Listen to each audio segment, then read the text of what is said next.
Dear guests and friends from the poultry industry, greetings to everyone. Welcome to 2023 Lachance Global Forum, Healthy Development of Lean Hens Hepatobiliary. I'm the host of the forum, Tracy. This conference focuses on poultry industry's exchange and cooperation of both China and overseas market, sharing the current situation of lean hens health in various markets, as well as experiences and solutions for preventing fatty liver.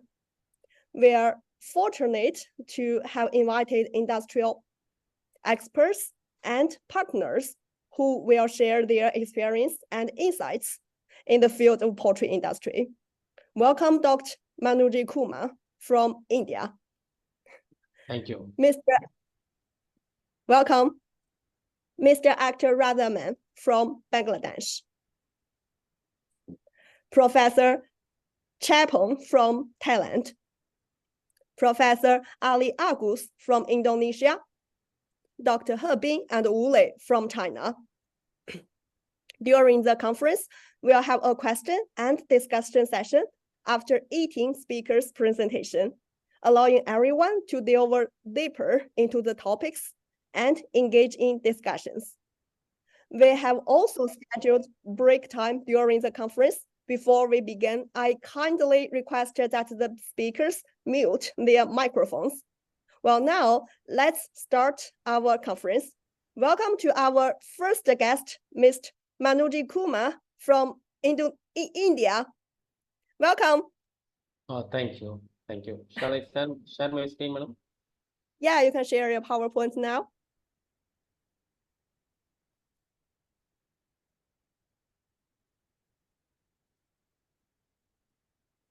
Okay. Can you able I to can see see the PowerPoint now. Yeah. And your voice is also clear. Now you can start. Okay. Welcome, respected ladies and gentlemen.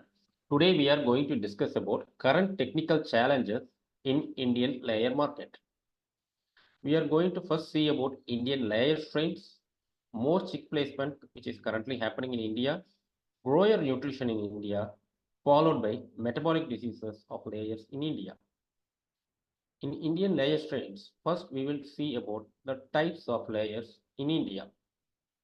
There are two types of layers available in India currently. The brown layers, which occupies only 10% of the all layer populations available in India. This is followed by white egg layers, which occupies 90% of the egg layers in India. Why there is more white layers in India compared to the brown egg layers?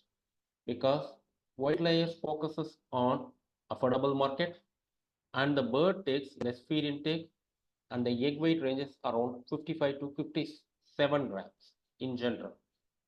When it comes to brown egg layers, it is focused more towards the premium market. The feed intake is more and the egg weight ranges between 60 grams to and above.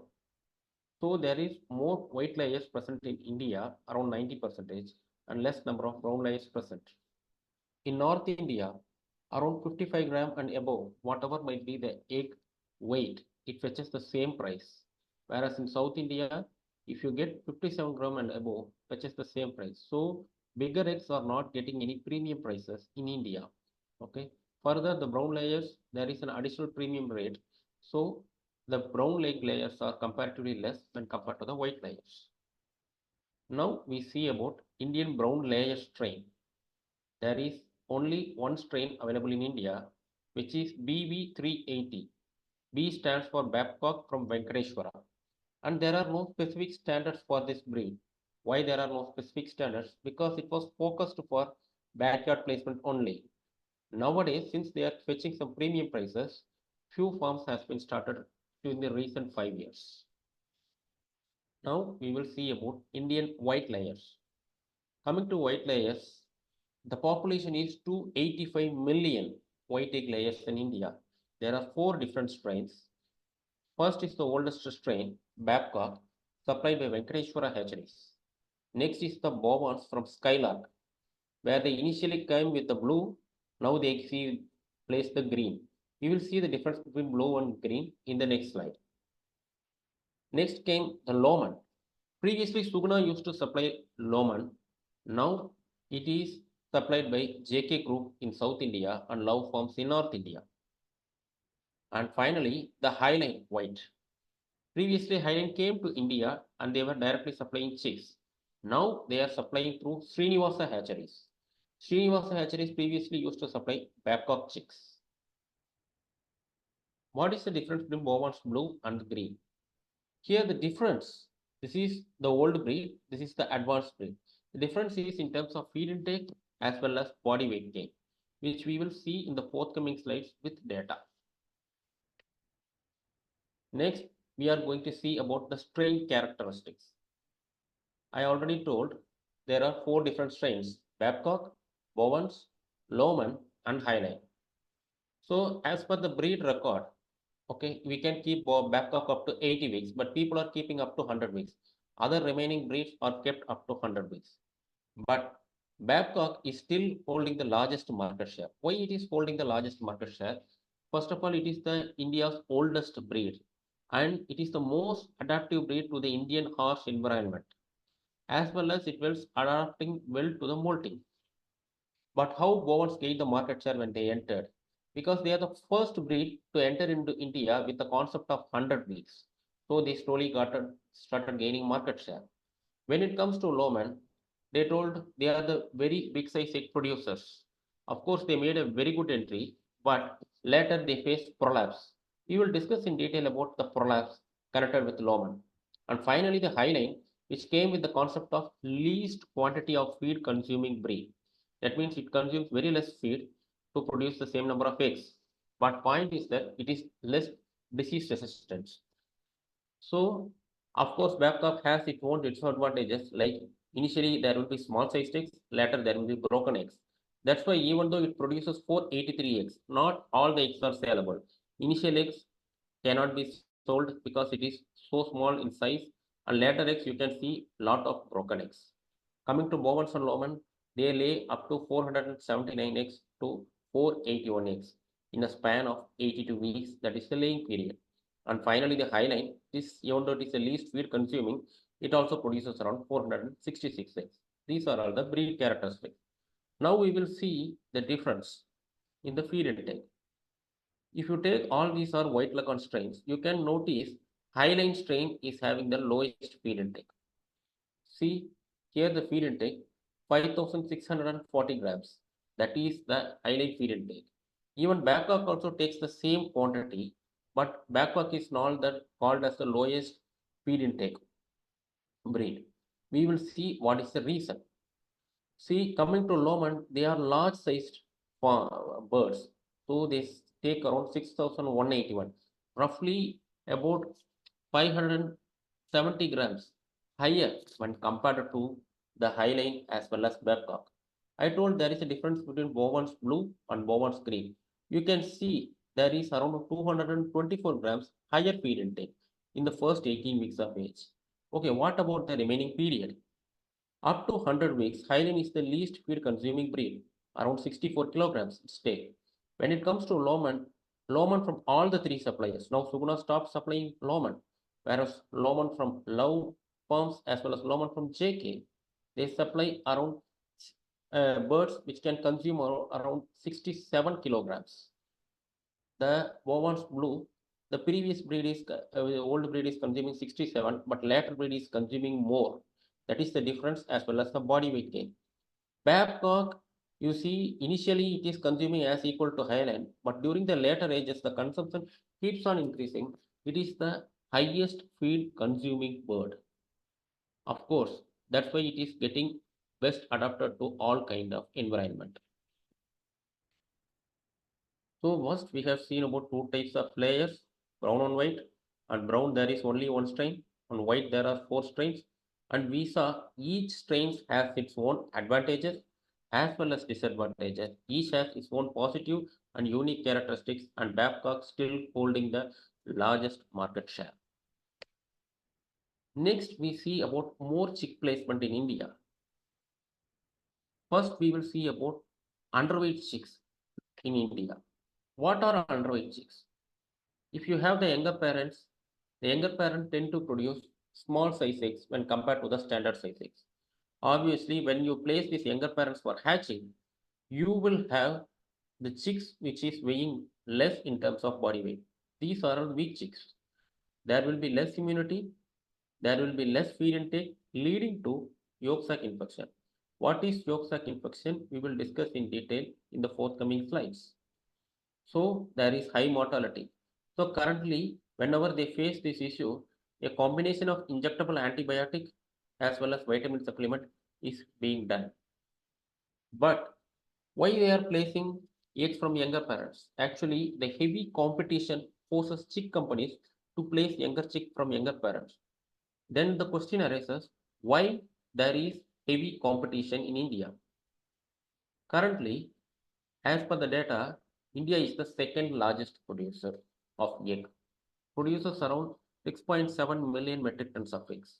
This indicates there are more chick placement happening in India for last few years, and there is heavy competition between companies for gaining their market share. So this forces the companies to place younger chicks. Next comes feed particle size. How feed particle size is relevant with the underweight chicks that we are going to see in this forthcoming slides. The feed intake will get affected, okay, if the birds are not taking the bigger feed particle size. But why there is a biggest issue if there is less or no feed intake in chicks? Chicks after hatching will have yolk left in their body, which is called the yolk sac. It is for supplementing the energy. But when the chicks started taking the feed, the yolk will disappear. But if the yolk remain as such, it will lead to yolk sac infection. Why these weak chicks are taking less feed? It can take sufficient feed as well. Why it is not so? Because your feed crumbles. Chick crumble is having both bigger feed particle size as well as smaller feed particle size. Here, chicks are not in a position to take, especially weaker chicks, to take the bigger feed particle size. They will take only the remaining leftover lower feed particle size, smaller feed particle size. Ultimately, the feed intake is less, yolk sac is not observed. You will get typical yolk sac infection like this. At farm level, we get, while doing postmortem, we got yolk sac infection like this. Here you can see the feed intake is happening, but the feed intake quantity is not sufficient. It was taking only the finer particles. It is unable to take the coarser particles. So feed intake was not sufficient and yolk sac infection happened at farm level. Now farmer typically used to ask the question, why there is a yolk sac infection? It came from nature. Okay, it should not get infected. Then I tell the example between water and milk. If you keep water for 8 hours in a room temperature, nothing will happen. You can drink the water later. But if you keep the milk for 8 hours, obviously it gets spoiled. Why? Because milk is having all the essential nutrients, be it protein, fat, minerals, vitamins, everything available in the liquid form, which is readily available for the microbes to get it spoiled. The same applies for yolk sac. Yolk sac is having all the nutrients in the liquid format readily available to get it spoiled. Hence, there is a stipulated time beyond which yolk sac cannot remain inside the chick. Then there is a simple question. Okay, can we reduce the feed particle size? Because we know there are a lot of problems. We are getting weaker chicks. Okay, it will get solved after a few years. But for that, the answer is no. Then the question arises, why, sir? First, we have to understand the poultry digestive system before we arrive at a conclusion of reducing feed particle size. To take a bird, you take that entire digestive system, nowhere the grinding happens except the gizzard. That's why gizzard is so strong and it is called as the muscular stomach. So the entire digestive system depends on the gizzard for grinding whatever the bird takes in. So the feed particle size is having a connection with gizzard. How it is connected? Let me quote with an example. A bodybuilder is doing exercise to get bigger muscles by using a bigger dumbbells or a heavy dumbbells. The same thing, the coarser the feed particle size it will be, better it will be for the development of the gizzard. That's why if you have a backyard chicken, You can able to see stones inside the gizzard if you are feeding finer particle size. If it is turkey, you got a bigger stones. If it is an ostrich, you can see even bigger. Even in emu also, you can see bigger stones. Why? The bird knows it needs coarse particles. We cannot add stone inside. Hence, we have to give crumble of optimum size. Then they left with what is the solution. The question arises with the farmer. When I ask the farmer, can you do weighment from 12 a.m. to 4 a.m.? Generally, farmer asks, why I should weigh during early times? This is the time the chicks will get placed. You do the weighment and ensure you are accepting those chicks which are meeting the weighment standards. If you are not accepting, then you have to reject. Then what is the standard weighment? Around 36 to 38 gram is the standard weighment. When it comes to Babcock, it is little bit smaller. 1 gram of luxury is there. So where do the big chicks weigh? It will be 3 to 4 grams less than the normal chicks. Suppose if you are getting 10 to 5 percentage of big chicks, is generally not, when generally we cannot avoid those things. We can grade those chicks, okay, and treat them separately. Now the question is, why I need to grade the chicks? I can treat them along with the healthy chicks. The point is that the management for the weak chick and the management for the healthy chicks is totally different. Here, for example, a farmer placed weak chicks along with healthy chicks, and he had reduced the height of the drinker, thinking that it will help the weak chicks because she cannot jump to have the water. But the healthy chicks are struggling to get the water. One important thing, this is the very close up photograph. Generally, we go towards chicks, chicks tend to run. Here, the head got trapped, so they could not run. Why the head got trapped? The iron bar height is kept too low. Why it is kept too low? Because here a weak chick is there. If they kept too high, the weak chicks might escape out of the cage. So they placed weak chicks, strong chicks together, and they reduced the height according to the weak chicks. Now strong chicks are struggling for feed intake as well as they are struggling to take the head back. So we must grade and we can treat the chicks if there are only 10 to 5 percentage of weak chicks are available. Here feeding, drinking, everything will vary, not only the treatment. Finally, we will see about initial vaccination challenges in the first topic. What are all the initial vaccination challenges? The question arises why there is a vaccination challenge. Actually, the schedule is very tight during the first 2 weeks. Without hence, farmers are so busy, they without checking the bird health status, they go for vaccination. You take Highline and Lowman, there are around 4 vaccinations in the first 1 week.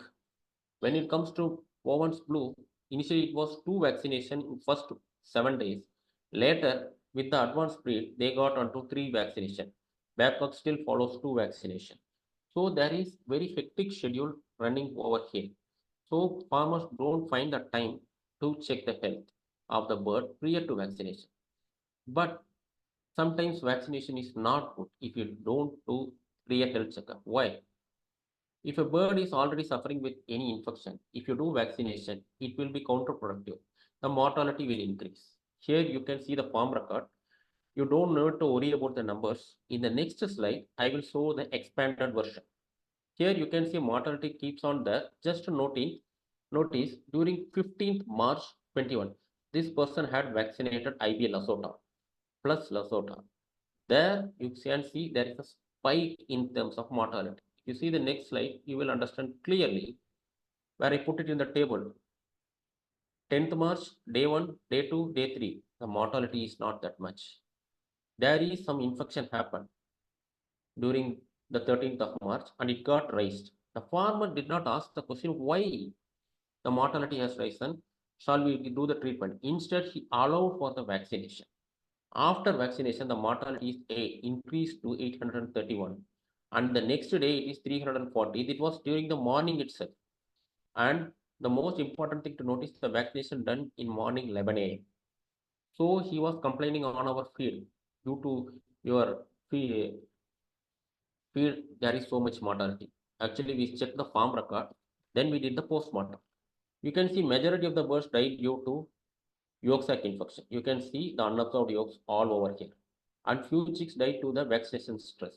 Why vaccination stress? Because they done vaccination at 11 a.m. When I asked, generally vaccination should be done at night. He told, sir, the vaccinators are quite busy. They told they may not be available next day. So this is the case.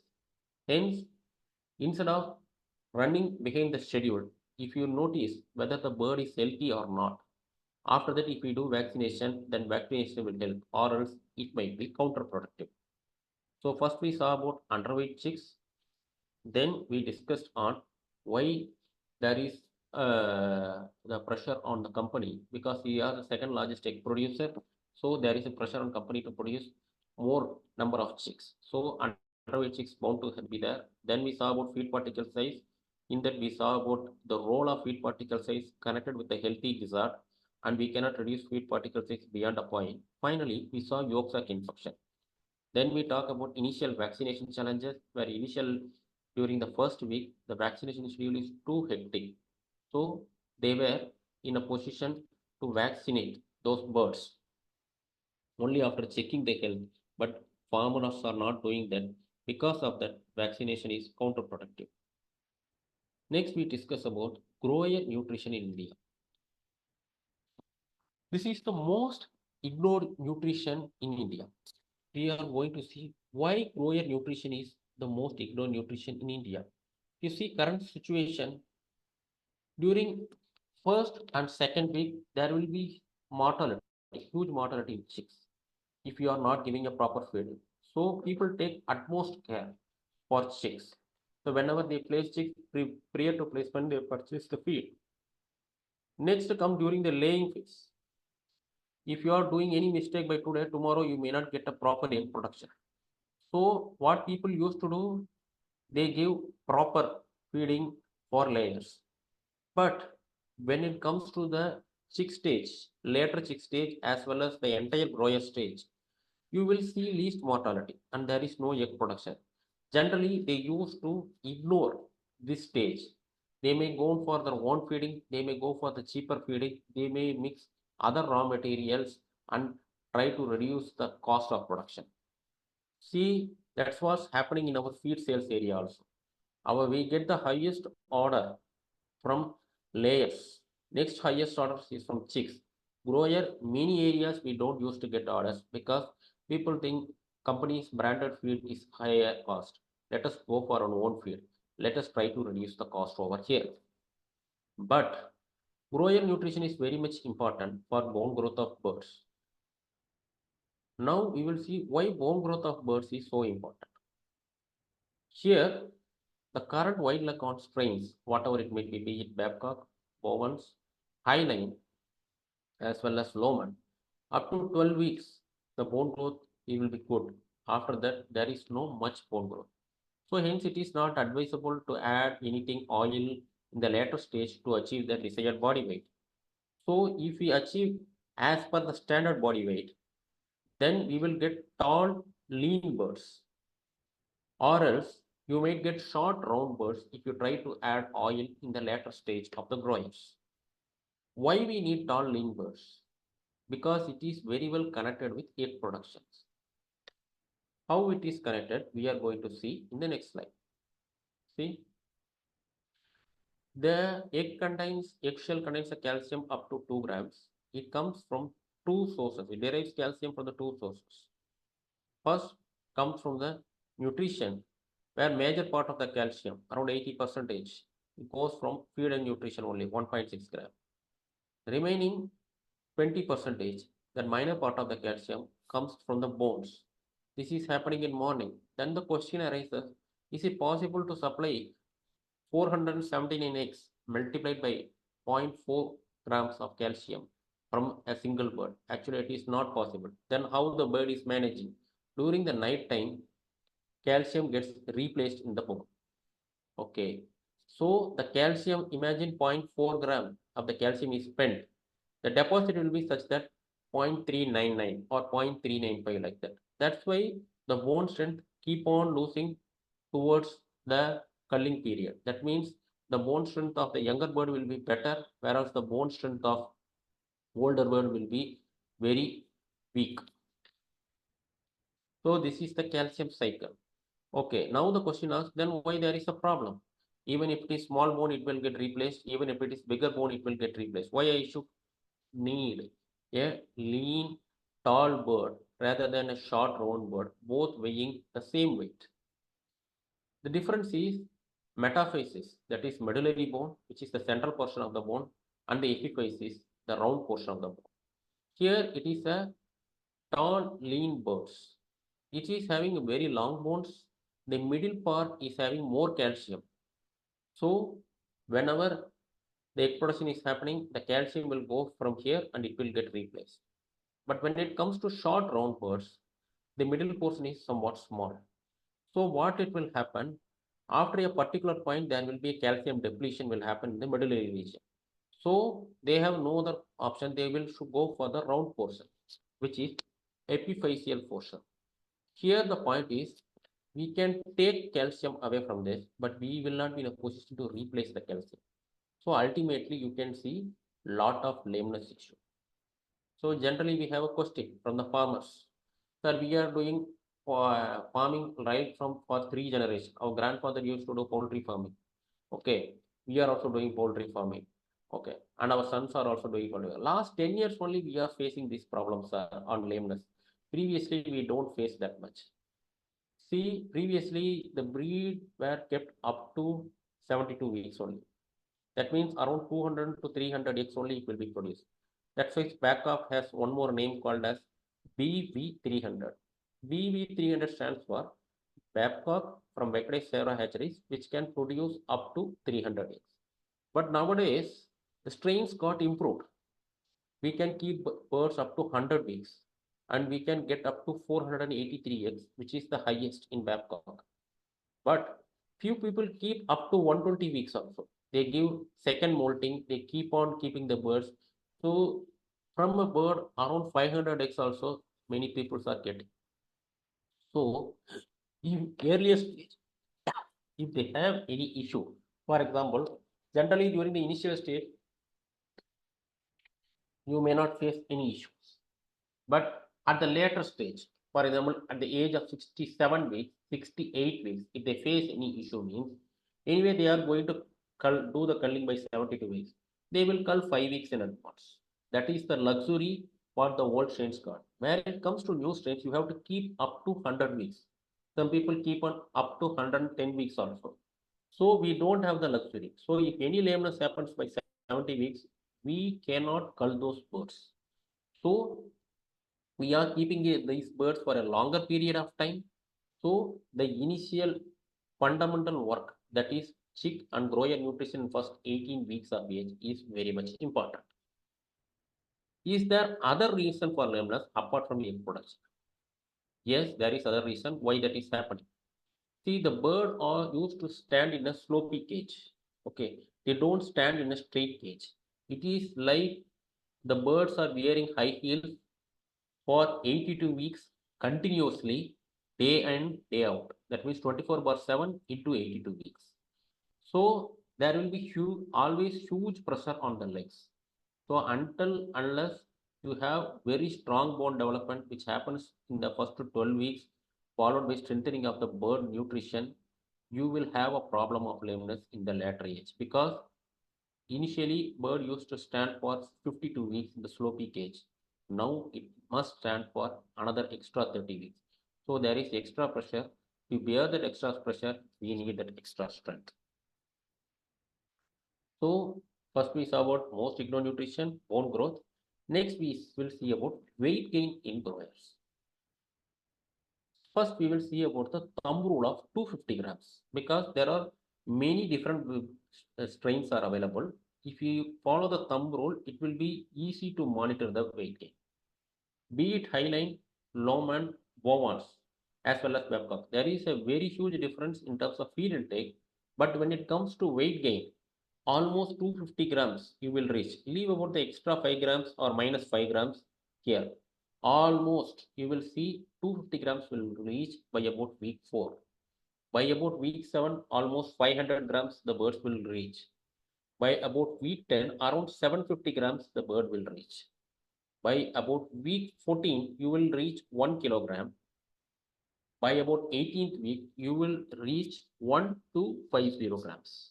You can see there is a difference of 3 grams, 5 grams, some 25 grams like that. Okay.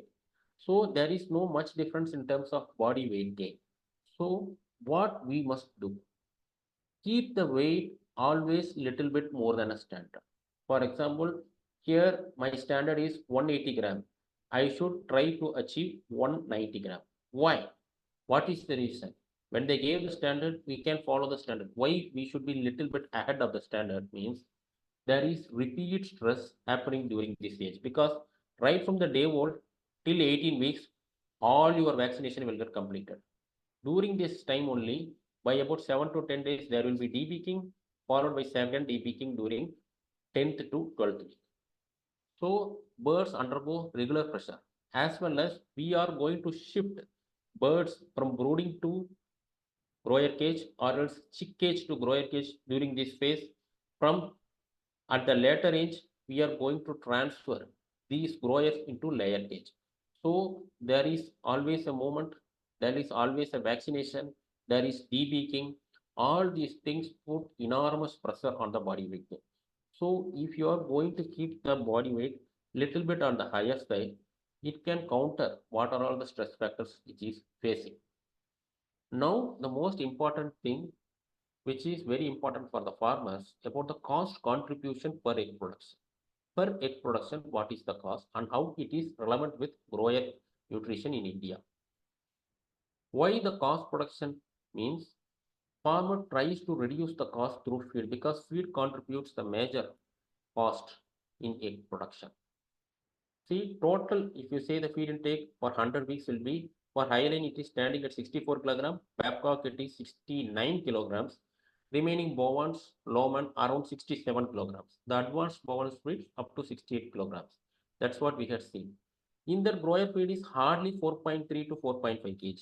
Even if you include chick feed also, hardly 5.6 kg to 6.1 kg, which is not even 10% of the total feed intake.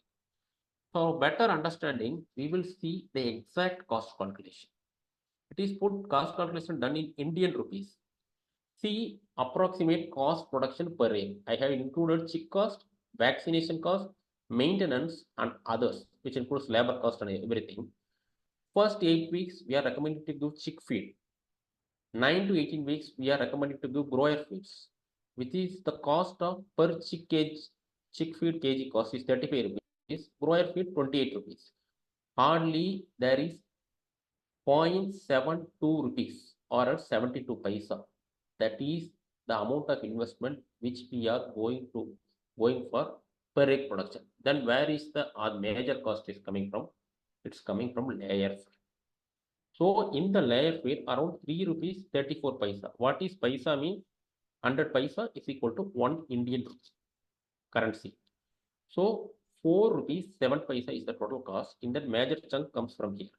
Here farmer trickily does, okay, I will try to reduce the price, say about by 2 rupees. What will happen? We are going to see the same table but in a comparative format in the next slide. Here you can see the same table is being repeated. Here farmer tried to reduce it by 2 rupees. Instead of 28 rupees, he had reduced it by 26. That means 2 rupees per kg reduction. But instead of per cost, the egg price, the cost of egg production increased. Okay, it got increased by 9 paisa. Why it increased, that we are going to see in the same slide. What about the total cost of egg production? 51 paisa it got increased. 51 paisa it got increased. The same layer feed, same chick feed, but I had altered the grower feed. How it is possible? Why the cost of production increases when I am trying to reduce the cost of production by reducing the feed cost, especially in grower, because you will compromise on egg production. Here I used to get 370 eggs.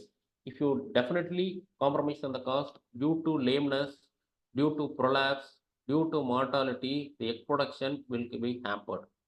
Obviously, you will get less number of eggs. So you can ensure the cost of production by ensuring optimum egg production, not by reducing the feed cost, particularly ignoring the grower nutrition. So we saw why grower nutrition is most ignored, because least mortality, no egg production, but it should not be done. Then we saw about bone growth, where we need tall, lean birds, not short, round birds. where we saw difference in metaphysis and epiphysis, that is round portion and middle portion of the bird, where one area calcium can be replaced, other calcium cannot be replaced. Next comes the weight gain of the growers. It can be little bit above standard due to repeated vaccination stress, debeaking as well as transfer of birds. Next, cost of egg production. See, including the chick feed as well as broiler feed, it hardly contributes 10% of the layer feed intake. So if you try to alter here, you will compromise on bird health as well as future egg production. Cost will grow instead of cost will coming down. Okay. Next, we will see about the metabolic disease in layer.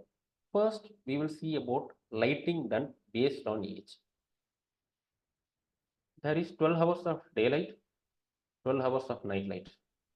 So normally, lighting stimulation, we have to give extra light that starts by about 18 weeks as per pre-book standard. But should we consider only age or should we consider body weight also? No, we should consider body weight also. Why? See, already I told about thumb rule of 250. Okay, up to 18 weeks we are on. Now it will take another 7 weeks to reach another 250 grams. That means 1500. Beyond that, there is no much growth. Birds don't grow that much. That we will see in the last part of the presentation. So post lighting, you can see the growth is not up to the mark. Okay, and post this age also. So people many a times, especially lowman, where the feed intake is more, they go for urgent lighting. So what will happen? Initial egg production, no problem, because small size eggs, then comes medium size eggs, then comes the normal average eggs. But when it comes to big eggs, you will face the problem. The bigger eggs will not be in such a position to come out of the smaller uterus. You can see prolapse. Prolapse due to early lighting. You can see early means not based on age, based on body weight. You can see this is an internet photograph of prolapse. This is real photographs taken in India, especially in Loman. Why Loman?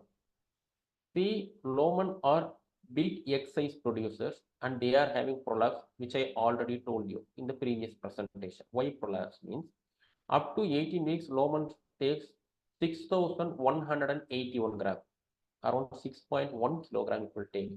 But people try to feed as per Babcock standards, 5.6, 5.7 like that. The bird development or the body weight will not reach up to that mark and they go for lighting. During initial period, small eggs, no problem. When big eggs comes, automatically prolapse happens.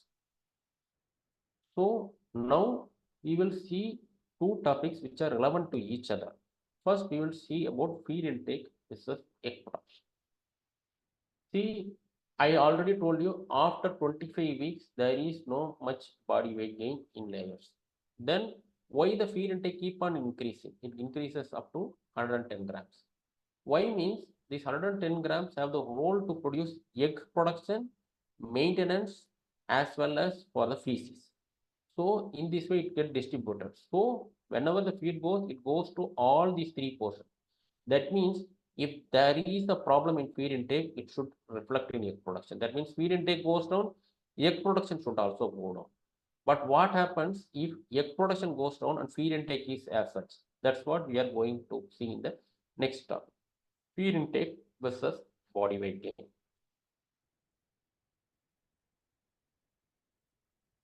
Here, there will be fat accumulation because instead of the feed going for egg production, it goes into the body. That means instead of 55 to 57 gram of that egg production, that excess nutrition is diverted into body and it result in fat accumulation. That means feed intake remains as such, but the egg production is keep on going down and the farmer did not notice the point. Obviously, it will lead to fatty liver hemorrhage syndrome. And do we have a practical example for this? Yes, we have the practical example. Just see the postmortem. You can see pale foam, white foam. Why white foam means it, the bird died due to fatty liver. So blood came here, so there is no enough blood. So there is a white foam. So this is the fatty liver. This is the clotted blood. This is the fat accumulation happened and the ovary got damaged. You can see how the damaged ovary looks like in the next slide. Here, while I was doing postmortem, the ovary got broken. You can see in this picture, generally damaged ovary will be misshapen or cauliflower shaped. Sometimes it gets coagulated. That means feed intake is there, egg production is not there. The excess nutrition is diverted into body, leading to fatty liver. Next comes where feed intake is there, egg production is also there. Here you can see the typical fatty liver hemorrhagic syndrome. Okay. Next, we saw the fatty liver as well as the blood clot, as well as the fat accumulation. You can see feed intake is quite normal. The egg got produced, but it got blocked inside the uterus. It did not came out. Why it did not came out? While opening, we can able to see the egg got blocked inside the uterus. It is a short cell egg which got blocked inside the uterus. It did not came out. The ovaries are quite normal. It is not damaged. So egg production is happening, but egg got blocked. Once the egg got blocked, it remains as is. The birds keep on eating the feed for the next egg. But next egg is not able to come up because it got blocked and finally lead to fatty liver hemorrhagic syndrome. We have one more example for this because it tend to happen repeatedly. Lot of diseases causes soft shell eggs, okay, as well as feed and nutrition case. Here also you can see the same thing. You see in the next slide. You can able to notice the ovaries are well developed, but the birds suffer from fatty liver because egg is produced, but egg is not released from the uterus. You can see a preliminary stage also, where bird did not go up to fatty liver hemorrhagic syndrome, just fatty liver. Okay. Here you can see the pale liver over here. Here you can see fat accumulation over here. Here also you can see egg got blocked. When I open, it is still worse. There also at least some soft shell is there. Here almost shellless. So, and the remaining eggs, which are older eggs, which came over here, that also got blocked. It is like caseous ring-like structure typical to E. coli infection. Here you can see feed intake is quite normal. Feed intake is normal, egg production is not happening due to think. Now the question arises, why the soft cells don't come up? Okay, the soft cells are blocked or what? What is the reason? Actually, egg don't comes like a bullet. It comes like a football. That means it rolls over the uterus and used to come. So imagine instead of football, if I give you a water balloon and I ask you kick, it will not in a position to roll and come out. So generally it got trapped. So what you must do here, feed intake as per standard, egg production is not happening either due to ovary damage or due to blockage. The extra energy is generally diverted here. Here regular postmortem analysis were not done in these forms. Okay. So the excess nutrition which goes inside the bird's body, it is deposited as fat. Here, finding the root cause and ensuring the etiology or the root cause is being removed. It can be due to viral infections like IV, it can be due to E. coli infections, it can be due to calcium supplementation, whatever it may be, that needs to be treated along with bile acid so that the fat also removed and the bird's egg production also comes normal so that we can get the desirable results. Now, finally, we are going to see about summer mortality. There it is also connected with fatty liver. In winter, there will be less temperature. Birds tend to eat little bit more, around 3 to 4 grams or 5 grams extra. And later, when it comes to summer, you will get a very fat bird. And the birds, what will happen during winter? While there is more fat, it acts like a sweater for the bird. Okay, so birds will be normal, production will be normal. Okay, the same fat bird when it reaches suddenly to the summer, already it is don't have any sweat glands. Now through panting also beyond a point it cannot give the heat outside. So it will lead to a mortality. Do we have an example for fatty liver hemorrhage from even with good egg production? This is the best example. Here you can see the pale comb because blood is lost through fatty liver hemorrhagic syndrome. Here the more feed consumption happened during cold weather. How we can prove it? During the postmortem, there is no egg blockage, nothing was there. Production was quite normal. Only when summer came, suddenly there is high mortality. So what we should do? We have already seen body weight gain up to 25 weeks. See carefully 1500 grams in the range.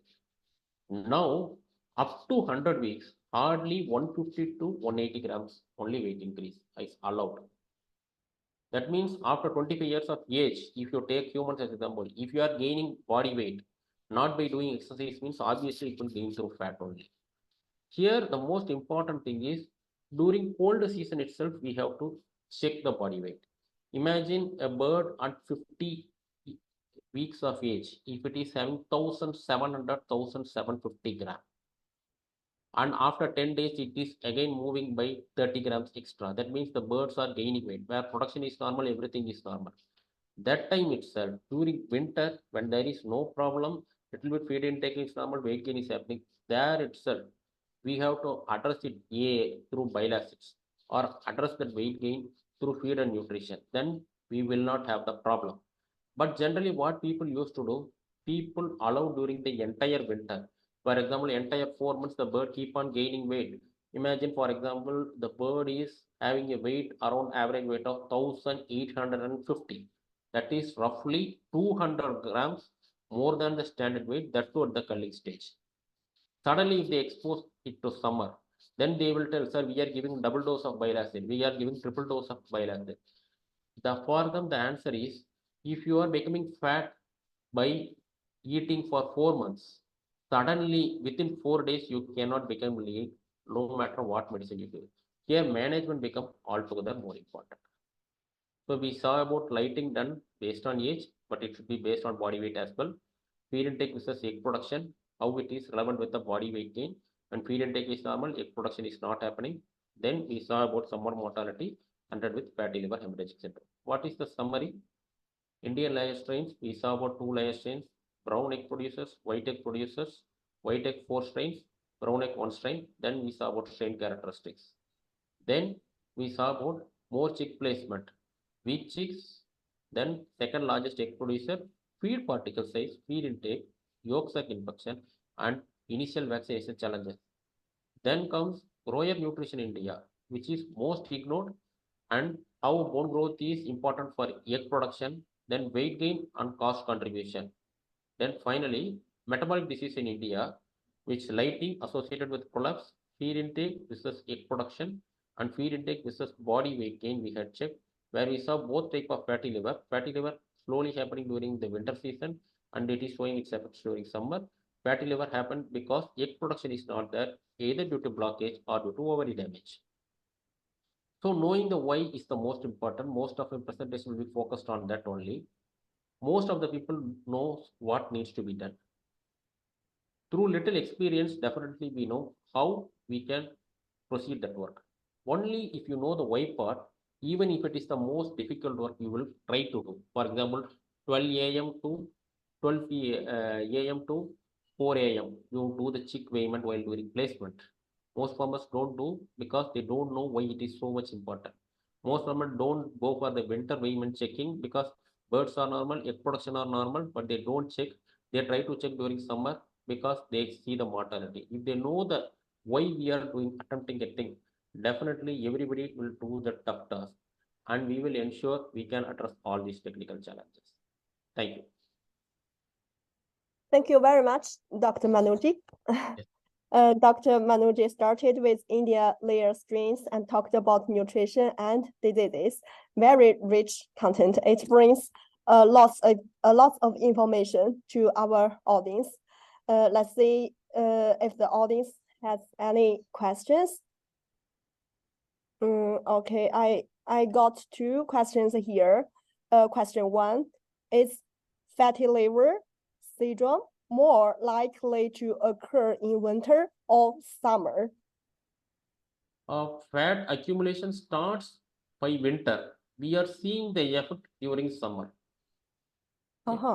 We are getting more complaints of fatty liver during summer. But so it's more likely to occur in summer, right? But the effect starts, but the reason for the fatty liver starts during winter. Okay. Best example I can say, if a person eats heavy food for continuously for 4 months, after 4th month, suddenly if you check, the weight will be more. Okay. The root cause is the during the winter is the most important thing which needs to be done. But actually people address when they see mortality, suddenly mortality spike is happening, they either go for bile acids, they either go for other solutions, and they triple dose, double dose, all these things during summers. But they should do round the clock.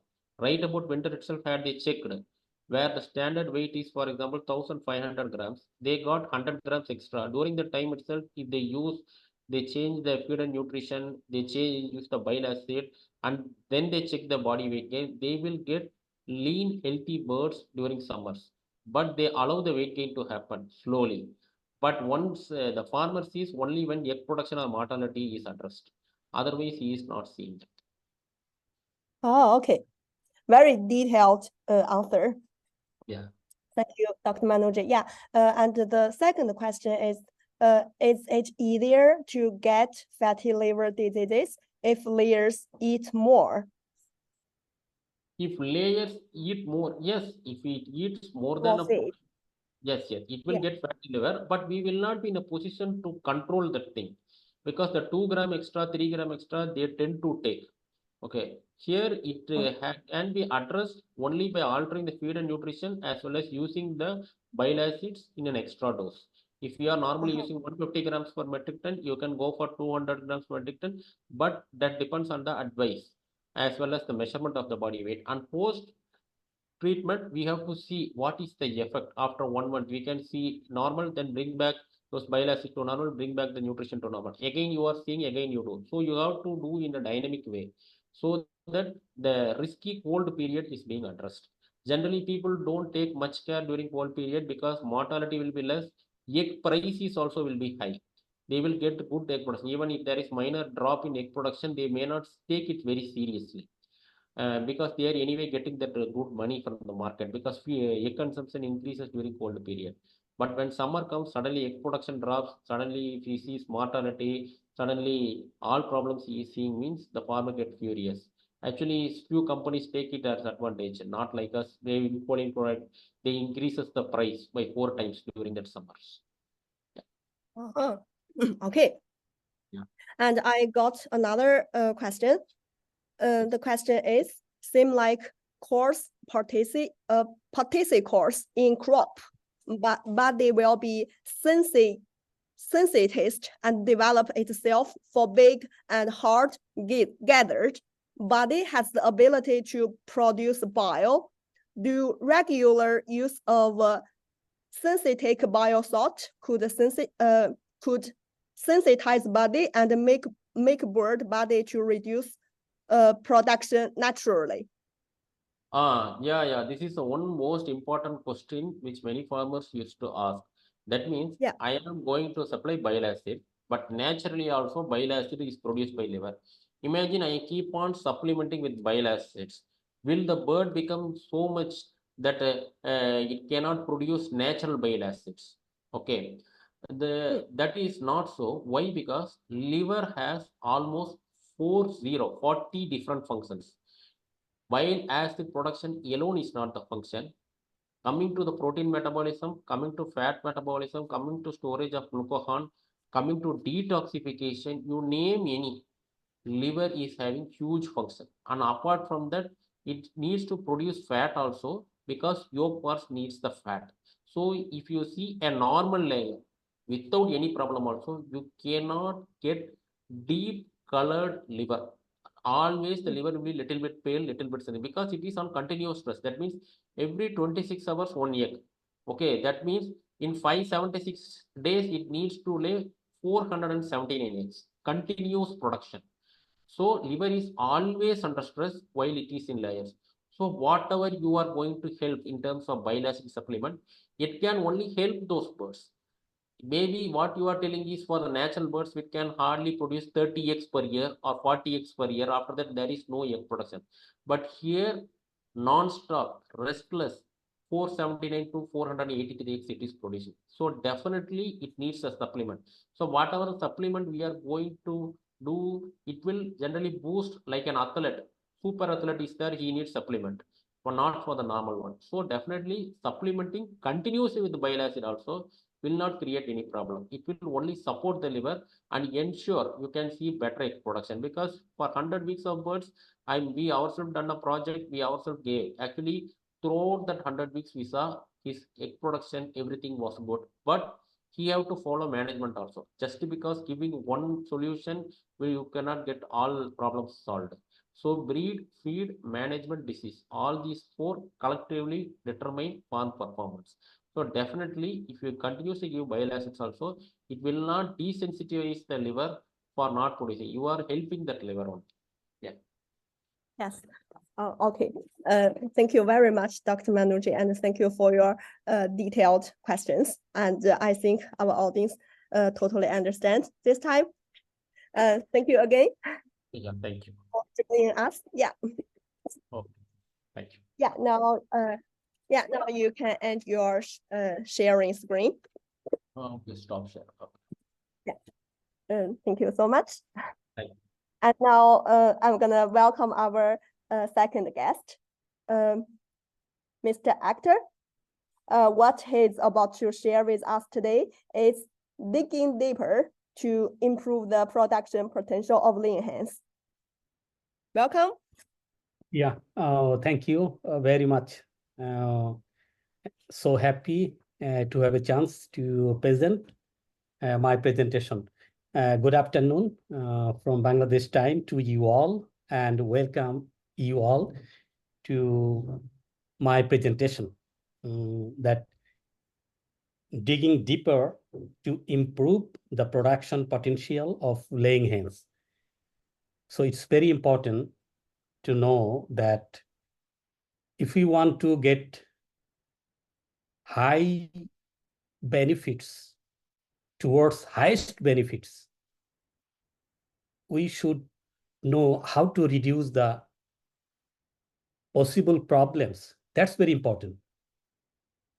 We can think that it's easy to calculate, but it's not so easy practically to face the problem. So birds are being reared for a long period to lay eggs. That is human food.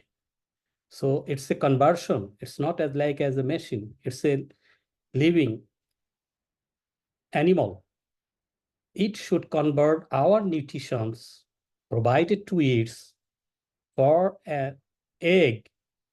So we would like to get highest eggs to get the highest potentiality. But it's very important to know how to reduce problems which will be coming again and again in the later part of the births when it will get reach to egg production. I will analyze everything from my understanding and experience. This is Akhtaruzzaman, technical expert of a feed mill in Bangladesh.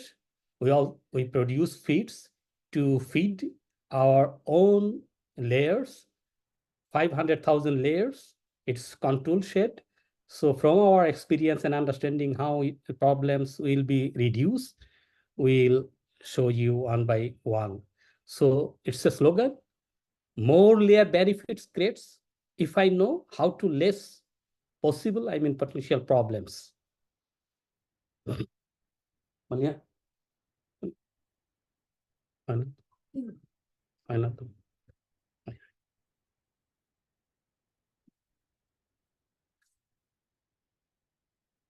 The world cannot lose layer because it provides nutrition. So it's very important to know the advanced rearing systems for layers with less mortality. People agriculture poultry over 6,000 years.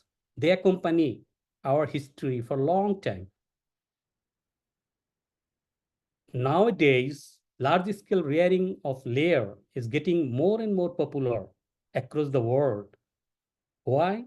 Advanced management result in more layer benefits.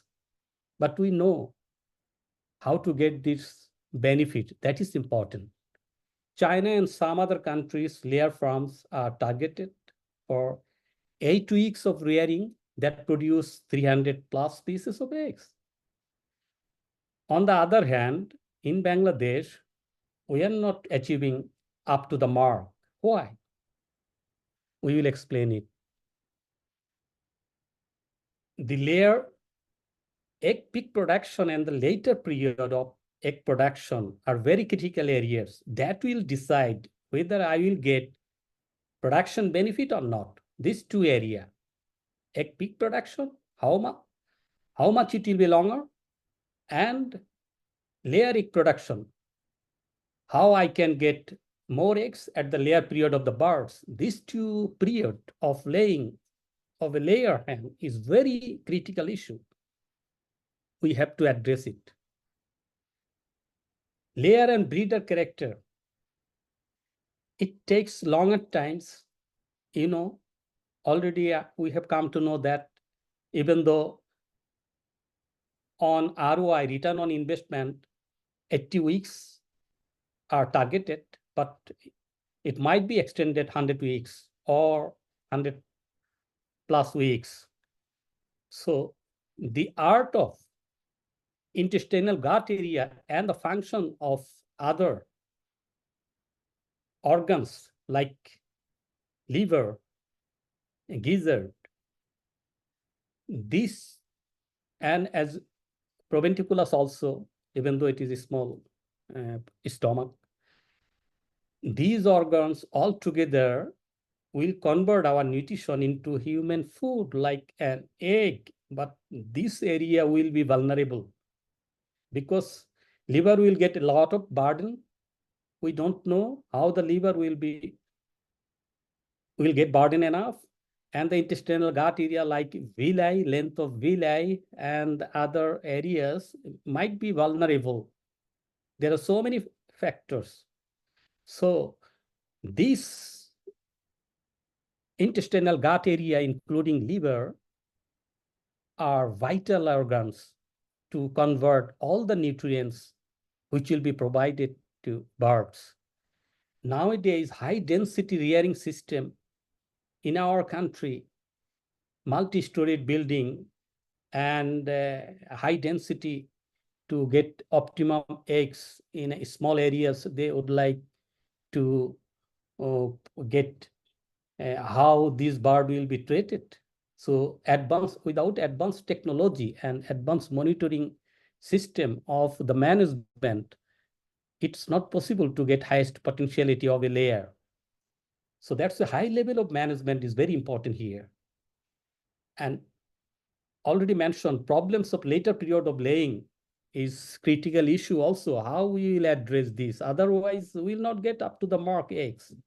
So these are the vital things to know how to manage intestinal gut area and the proper nutrition and utilization of vital organ of liver, because liver function is here very important to get protein, vitamins, fat, and others necessary enzymatic activation, which is very important. If I provide good nutrition, but my organs, intestinal gut area, and the liver are vulnerable, I will not get up to the mark potentiality of a hen.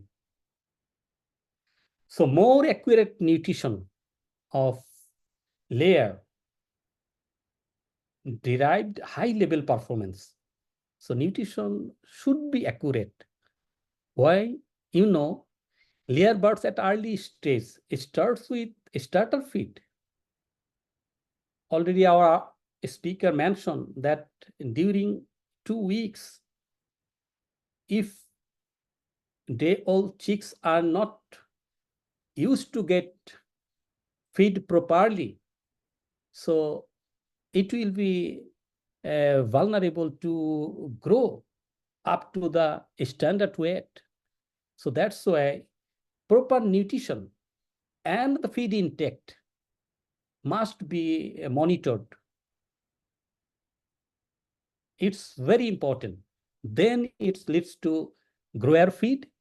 Grower feed, if we don't get ready to pull it up to the standard body weight, I will never get highest potentiality of a hen.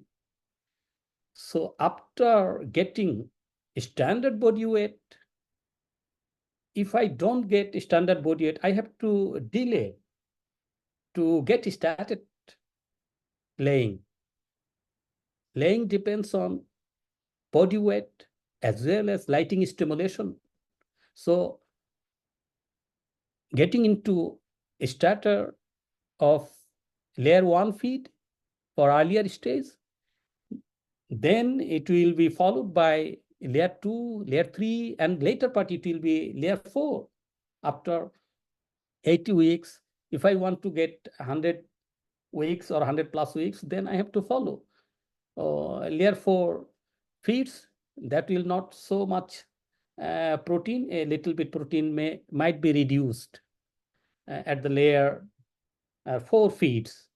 These 4 stages of laying period have some specific demand for feed nutrition for ensuring higher level of performance.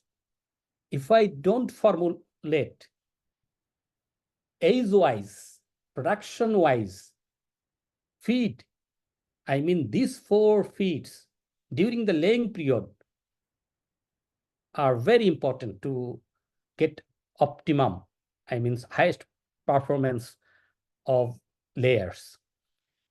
We will never get the highest level of performance if these 4 stages of production are not improved with accurate nutrition needed. So I have to monitor how much egg, how percentage of eggs I'm getting from the hen, and what is the feed intake. If there is less number of eggs, but feed intake is more, I have to check my nutrition of the feed. I have to get it analyzed, and it will be corrected. And if my feed is concentrated enough, but it is not getting more up to the standard amount, like 120 gram, because Bangladesh are producing 90% brown eggs, 10% white eggs. It's opposite to India. So always 10 gram more for brown eggs. So if it is not getting 120 gram, it's getting 100 gram. So my feed should be concentrated enough to get proper nutrition from 100 gram. So always we have to look into the nutritional side as well as production side. It's correlated. This area are very critical. We have to address it. Feed potential risks of layer performance. There is a huge potential of feed for optimizing layer performance from day-old chicks to ready-to pullet.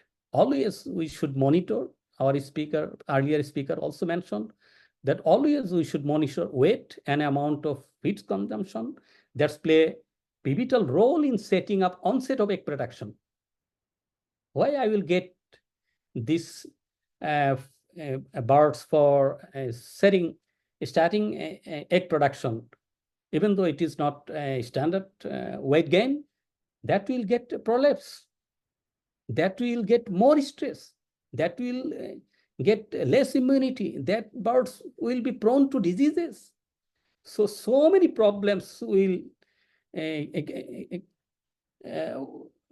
come to the bird's body, and birds will be vulnerable. So it will get mortality also, sudden mortality might be coming. So that's very important. Whether I will get it at standard weeks of egg production, that shouldn't be delayed, but it should be delayed on the basis of body weight and feed nutrition. So birds are fed with vegetable and animal source feed ingredients.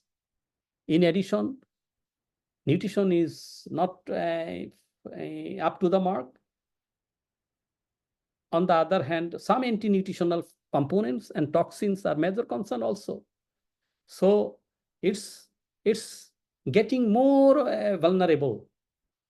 Anti-nutritional factor as well as toxin.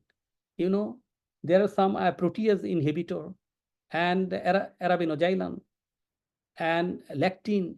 These are anti-nutritional factors which will affect birds more vulnerable, and toxin will be get extra burden on the liver. So liver will be facing problems to give the proper nutrition to the birds. So birds will be facing a lot of problems. There may be some mortality, and I cannot get the production as I expected from it.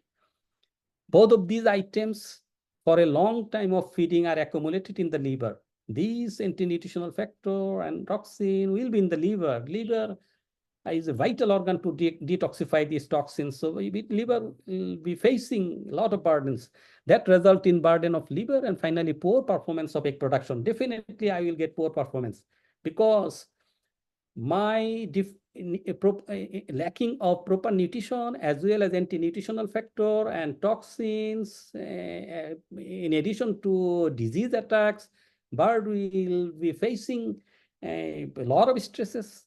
So even though birds are alive, birds are taking feeds, but bird will give me less production.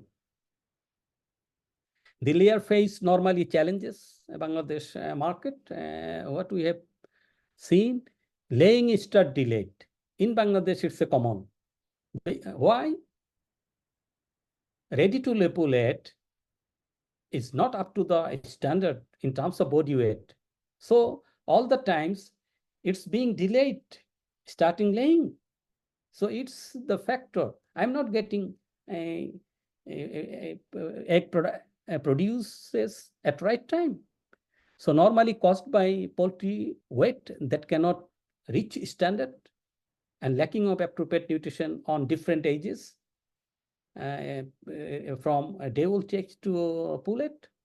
So this area we have to address and monitors. Weekly monitoring is very important. Body weight monitoring is very important. Then I can get it started at the right time.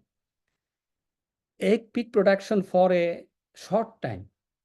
Okay, my bird has reached to peak production, but peak production graph, it's not longer. It's always zigzag, and then it's getting down for a longer period, and it's going up from my addressing the problems. So if I don't get peak production graph longer, I will never get highest potentiality from a hen. In addition to this, if there is any disease attacked or liver face a lot of burden, so nutritional functions to contribute eggs will be declined. Poor quality eggs. I'm getting eggs, but it's not up to the standard. Small eggs or number of broken eggs or thin shell eggs or blood spotted eggs, so many problems with eggs for quality deterioration. That might be caused by imbalance of amino acid, minerals, and some essential fatty acids. So amino acids and essential fatty acids are very important in addition to minerals. So these things are very critical. We have to address. Otherwise, I will not get highest potential of hen. Environment and waste management. In Bangladesh, 80% farms are open housing systems. 20% are controlled shed. It is getting progress day by day. But during summer season, birds are getting vulnerable due to excess heat, and waste management is not up to the mark. So birds are getting exposed to diseases.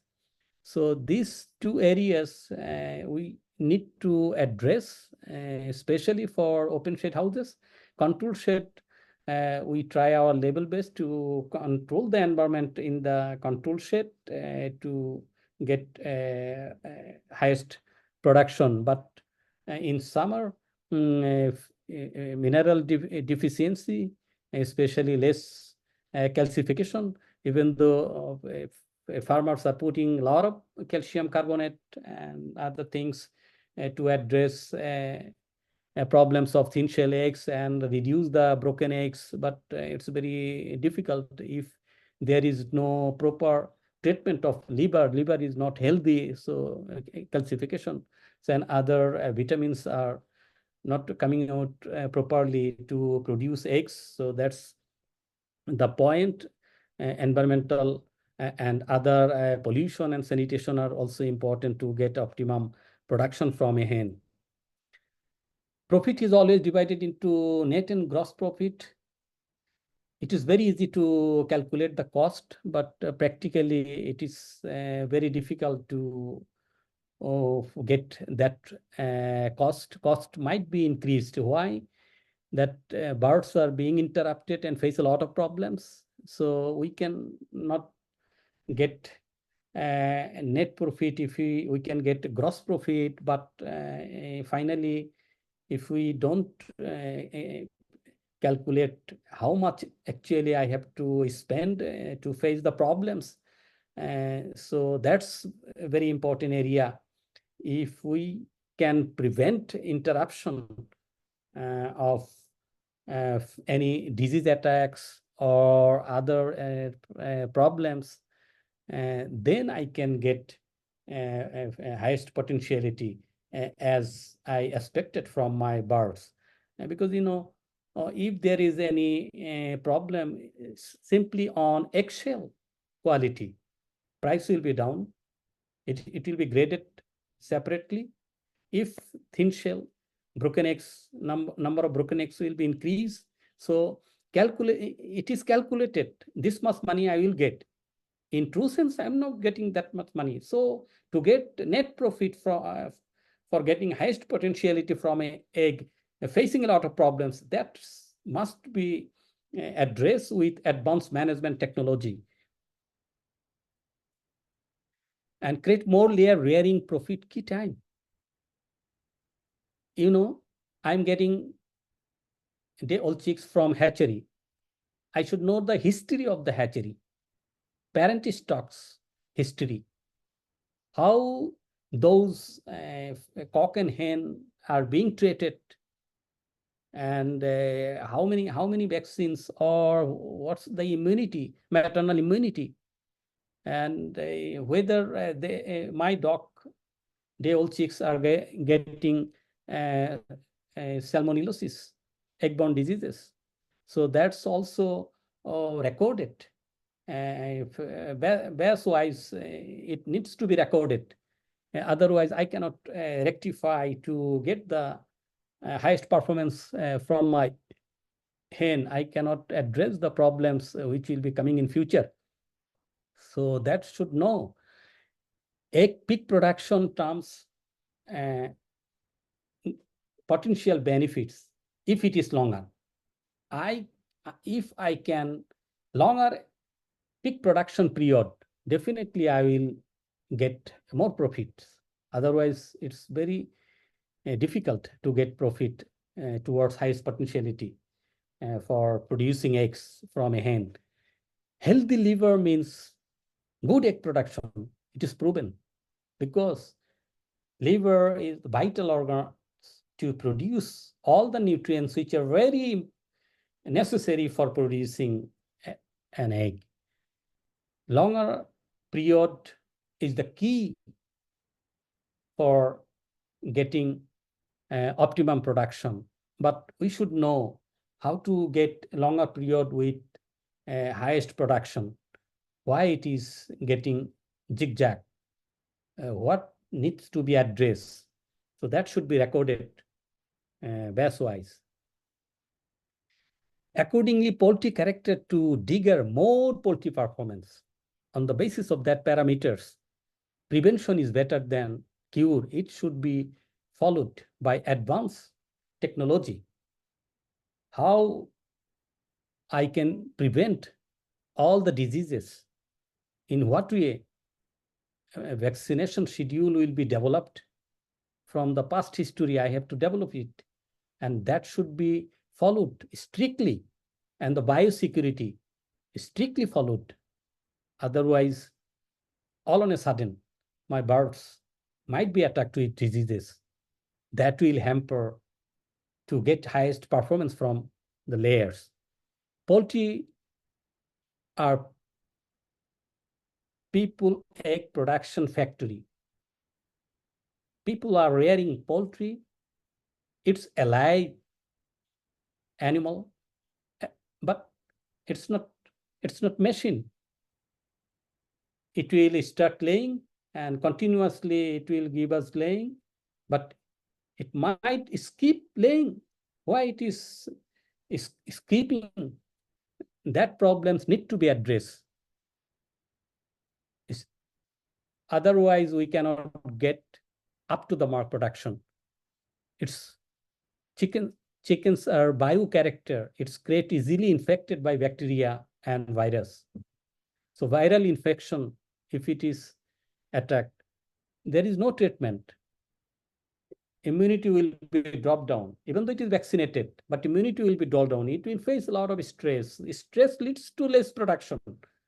So bacterial stress, viral stress will get less production. So we should try to know how to prevent these how to get birds less prone to these diseases from bacteria and viruses. The best keeping poultry health solution is getting poultry liver health better and improve poultry immunity.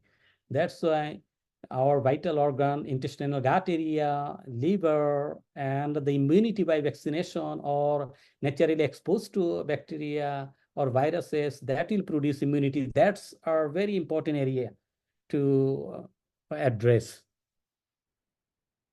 Dealing with sudden drops in egg production, it's very difficult to face. All on a sudden, there may be a drop in egg production. So how it will be addressed?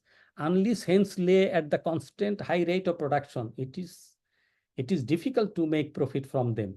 So some critical management measures need to address, like minimizing stress. Always I need to find if there is any stress. So I have to minimize those stresses and protect against violent weather changes. Normal hens have body temperature of 105 to 107 degree Fahrenheit. So during summer, it's very difficult. If I don't address this situation, definitely I will get less production. So I have to address this and feed a complete diet. Feed will be tested. Why it is eating less? Is it for environmental factor or is it for any problem in the feed? That should be tested. No one ever deliberately feeds a poor ration to his birds. But sometimes in an effort to save money on feed, a slip may occur with serious result. So feeds need to be tested again and again if there is any problem in the lacking of appropriate amount of feed consumption. Adjustment of energy and protein ratio, that's very vital. Availability of fat soluble vitamins. So liver should be healthy enough to store available fat soluble vitamins and trace minerals which play a vital role in getting optimum performance. Once prevention fails, the poultry immunity decline and eventually disease resistance ability also decline. That results in less production. Weak immunity system and detoxifying ability means most bacterial and infection virus can penetrate and attack poultry easily. So I have to test bird's blood for getting immunity. How much immunity against Newcastle disease? How much immunity against avian influenza? How much immunity against salmonellosis? How much immunity against other diseases? Immunity status need to be tested and recorded. Otherwise, even though birds are eating, I will get less production. eventually production performance will be much, much lower if it is not addressed. Layer farming in Bangladesh. In Bangladesh, there are parent stocks and parent stocks farms. Mainly Highline, Isa, Novogen are reared for producing brown eggs. Mostly brown eggs are produced. There are about 80,000 poultry farms are in Bangladesh, even though it was 100,000. But due to some avian influenza problem and other policies and minimizing the feed cost, some farms have already dropped. So it's now about 80,000. Among these numbers, only 18,000 are layer farms. 20% are controlled sheds and 80% are open houses, still open houses. So birds are very vulnerable. They are not producing up to the mark production. A layer gives an average 80% eggs in Bangladesh. That is 292 eggs up to 80 weeks. We are lagging behind from up to the mark production. But in control shed, it is a little bit increased. But open house gives a little bit lower due to some disease and environmental and management problems during summer season especially, and winter also, because that's open sheds. Very recent egg prices has gone up due to increase of raw material price. Egg price is now 10.50 taka per piece. 1 taka has increased. Total egg production 2,337.63 crore pieces per year. Egg consumption is 134 eggs per head per year. Government has given permission to import eggs. Already it has been started. We are getting eggs from India as a taste basis, because a few 1 month ago, eggs price was 15 taka per piece. That's why government gave permission to get eggs from India. India's price is still lower due to the lower cost of raw materials. In Bangladesh, 90% raw materials are being imported. Only rice polishing are available, and de-oil rice bran are available, or others ingredients are being imported. So it's not so easy to reduce the cost of production in Bangladesh. So we should know how to use advanced technology and others parameters to get optimum and highest egg production. Otherwise, we will not be viable in this industry. So professionals are trying to provide their expertises to get highest production, addressing every problems of birds facing a lot, especially in summer season. Formulating ration for different ages of poultry for more potentiality of layer. Minimum requirements of energy. We should know what is the minimum requirement energy. Just for Highland brown, 2,750 to 2,800 kilocalorie, and the protein 16 to 17, and minerals, vitamins, and other essential nutrients very widely for poultry on different ages. So layer 1, layer 2, layer 3, layer 4 stages of feed formulations are very important to get appropriate nutrient which will be provided to birds. Chicks in the brooder needs higher level of protein. So during starting of day of chicks in the brooder shed, we need to provide highest level of proteins. If it less, so we have to monitor it again and again with highest protein. because younger birds are growing faster and have a greater needs of muscle building protein. That's why protein need to be addressed seriously. Otherwise, it will not be grown up for a good pullet. Mineral requirements for laying hens are much higher than for non-laying birds. So birds are giving me highest eggs. I need to know whether the minerals are okay or any deficiency. I have to address it. I have to give it separately. So eggshell quality and which make up 10% of egg are almost pure calcium carbonate. We need to address it, calcium carbonate absorption and the utilization to give a good quality eggshell that will give me more price. Otherwise, even though I can get eggs, that will not give me accurate or right price of my produces. Preventing diseases and vaccination program. Prevention is better than cure. It's proven. So biosecurity measures and vaccines are administered routinely to prevent diseases. We cannot avoid any sort of measures for maintaining a proper biosecurity, and the vaccination schedule is strictly followed. It is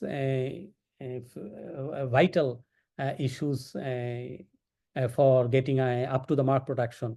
More major areas need to be addressed, such as nutritional deficiency diseases. There might be some diseases. We should know whether it is happening due to nutritional deficiencies and what type of nutritional deficiency that need to be addressed.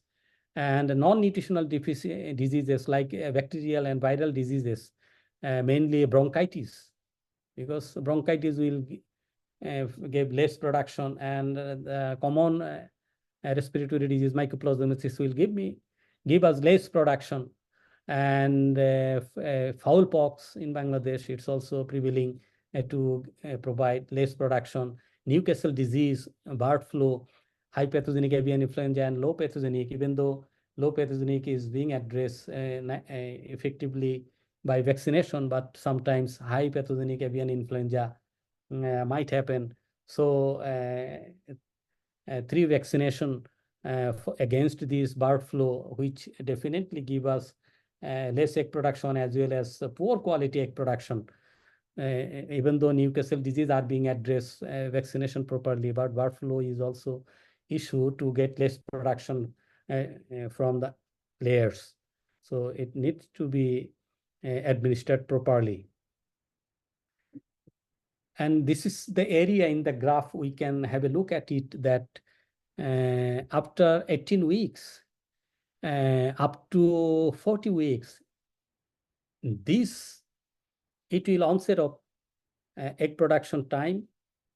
If it is delayed 20 weeks or 22 weeks, but it will increasing eggs production, and there will be peak production like 95% peak production, but that will be straight line.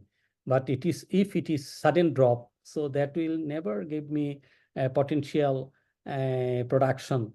So these area are very critical area to get benefits from layers. And after 40 weeks, birds are prone to fatty liver hemorrhagic syndrome. So this area I need to check again and again. Liver checking is very important. Intestinal gut area checking is very important.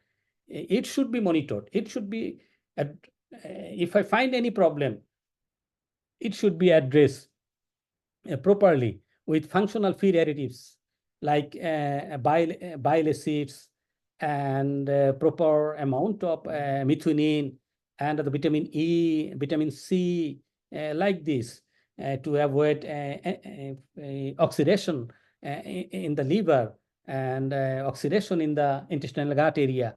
So these are very vital period up to 40. After 40, if birds prone to fatty liver, that need to be addressed with a treatment dose of these items with this lipotropic factor. So it's very important to protect a liver to get proper nutrition for getting highest production. Getting profitable feed conversion. I have already mentioned that feed plays vital role to get up to the mark nutrient to produce eggs. So the main purpose is in poultry to convert feed into human food like egg, to do it as efficiently as possible. I should know how it will be efficiently used, why I'm not getting a proper amount of eggs, why this problem is happening. So intestinal gut area and liver need to be checked again and again. So incorporation of functional feed additives, if needed, enzymatic function need to be addressed, because if liver is face a lot of problems, so enzymatic function will be reduced. So birds will never get proper nutrition, never provide us up to the mark production. In addition, we should know what are the functional feed additives to address these areas, liver and intestinal gut health, which create immunity, because healthy intestinal gut area and healthy liver will give us 80% immunity. So to get 80% immunity, to save birds from stresses and diseases, always we should test it and monitor it, and need to be addressed properly with functional feed additives like lipotropic factor, including bile acids. Enhancing immunity. Natural immunity are very important. So we should know how to get enhance birds' immunity. A chick hatches with a certain amount of innate immunity. It is getting some immunity from its mother. So it's from its progeny, and requires new immunities. It needs to boost it up as it grows. Birds are growing, so it needs more immunity, but may need our help to develop additional immunity against diseases in the environment. So mycotoxins, exotoxins, and endotoxin get lower immunity. All the times birds are prone to these toxins coming from feed. So mycotoxin are being addressed by toxin binder, but exo and endo, it's happening in the body. It's happening in the intestine. So it needs to be addressed. Otherwise, this toxin will get extra burden on the liver, and it will reduce liver function. Ultimately, birds will get a less amount of nutrient to give us highest potentiality. If it is not addressed, so we will never get proper benefit and high benefit from layers. In a nutshell, good immunity, good nutrition, and proper management, I mean advanced management, and always checking and monitoring all the parameters for better liver and gut health, enhancing items for better performance of the layer for its full potentiality. If we don't get full potentiality, we will never get our farms profitable. So immunity will be addressed in two ways: active immunity and the passive immunity.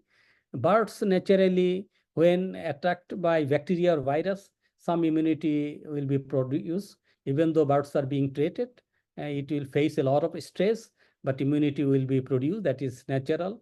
Artificially, immunity is being produced by vaccination. And when birds exposed to bacteria and viruses, even though it is not attacked towards diseases, producing diseases, but immunity will be produced. So these immunity stimulation to form antibodies that cause future immunity. Future immunity are very important for us. So in conclusion, I would like to draw all of audience address that day-old chicks' health by checking breeder farms stocks history need to be addressed first. Second, standard weight gain for getting ready to lay pullet is a must. Then feeding schedule and nutrition. How many times I'm providing feeds and how much amount it is absorbed. So that's very important. Proper lighting hours, already mentioned, 16 hours standard. So lighting intensity and hours are needed. Biosecurity and vaccination need to be followed again and again. And healthy liver and gut intestinal area to avoid stresses are very important towards getting more immunity to save birds from other diseases and stresses. And then we will get more and highest potentiality of layers towards getting a viable layer farms for which we are trying our level best to provide expertises to get it benefited. Thanks for watching and listening me. Thank you very much again. Thank you very much, Mr. Actor, for your wonderful sharing. And I think Mr. Actor gave us a very advanced concept that is prevention is better than treatment, right?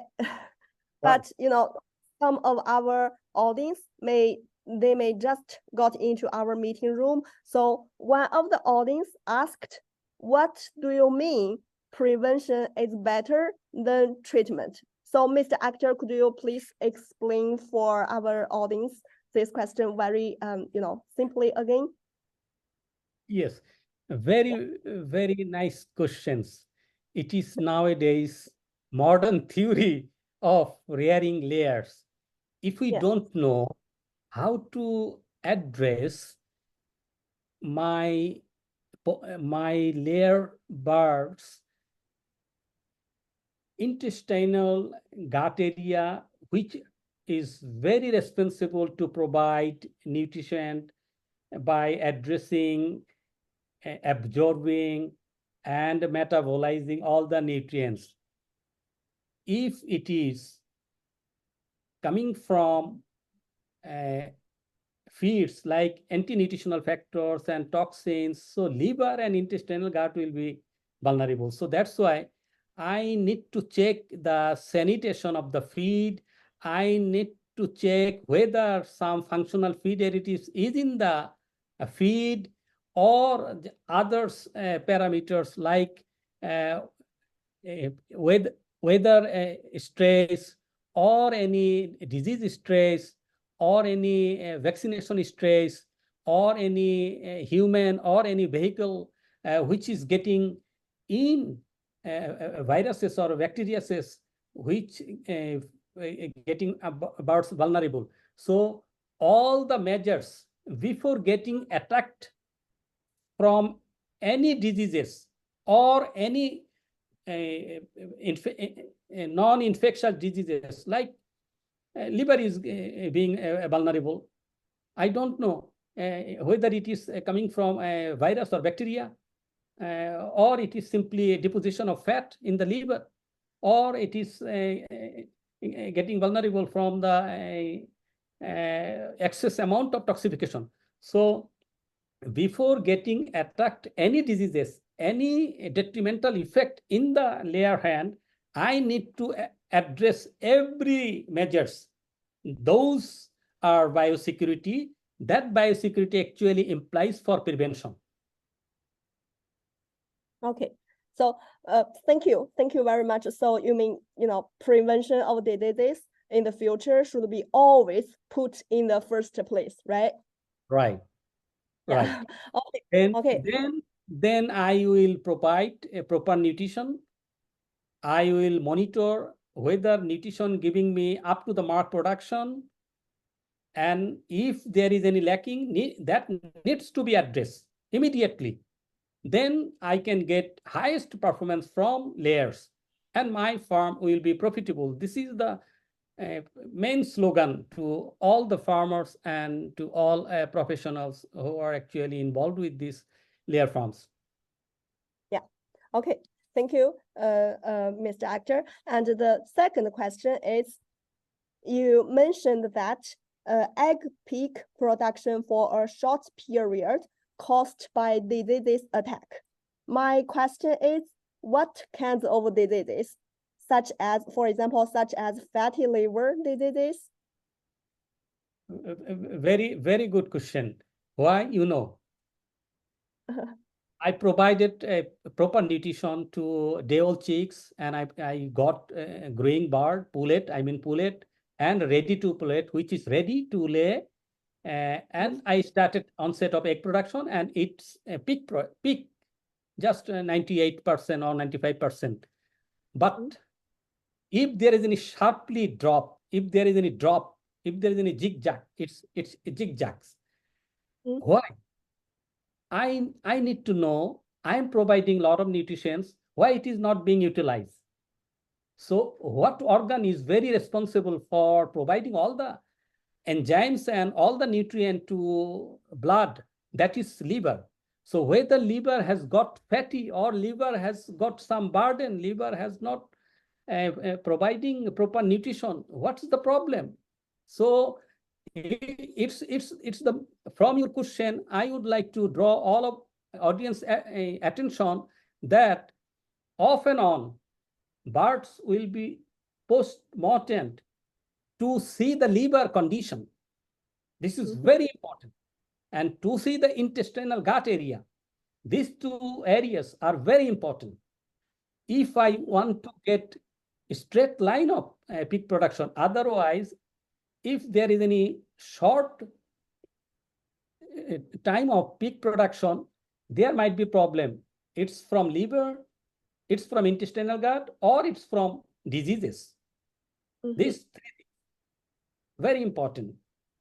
We should know how to address these three things: liver, intestinal gut area, and the diseases. Otherwise, it will never drop down. Okay, so if our farmers want to keep a good egg production peak, they have to keep the liver health, right? Liver health. And I would like to draw your attention that we are actually producing feed to provide our 500,000 layers. When we saw when egg production down from the peak, we found that liver has been facing problem with fatty liver hemorrhagic syndrome. We used a double dose of bile seeds for a longer period from the normal dose. Even though for 7 days, 1 kg bile seeds, Runeon for 7 days, then 500 gram, another 7 days, 14 days, then regular dose. Within a month, it was rectified, then egg production again going up. So what indicates? It indicates I need to know to get my bird's liver healthy. That's why regularly liver should be checked. Liver should be tested. That's important area for a layer farmers. Yeah, definitely. I totally agree with you, Mr. Actor. And thank you again for your detailed answers. Yeah. And if our audience continue have questions, you can send emails with your question. Okay. Okay. And thank you again, Mr. Actor. Bye.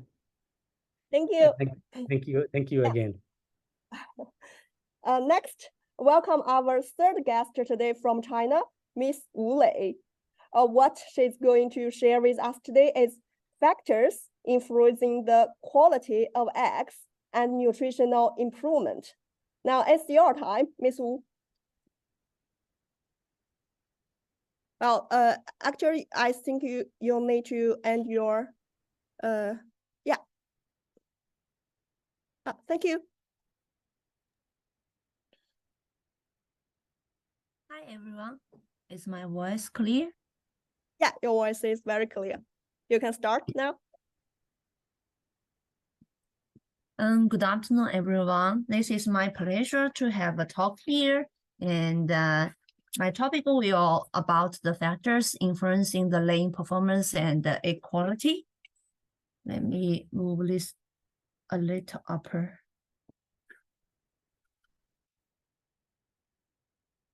Okay, it says something wrong with my PowerPoint. I cannot go to the next slide. I don't know what's wrong with the PowerPoint. Sorry, give me one more moment. Can you see my PowerPoint slide? Yes, I can see it, but on the first page, right?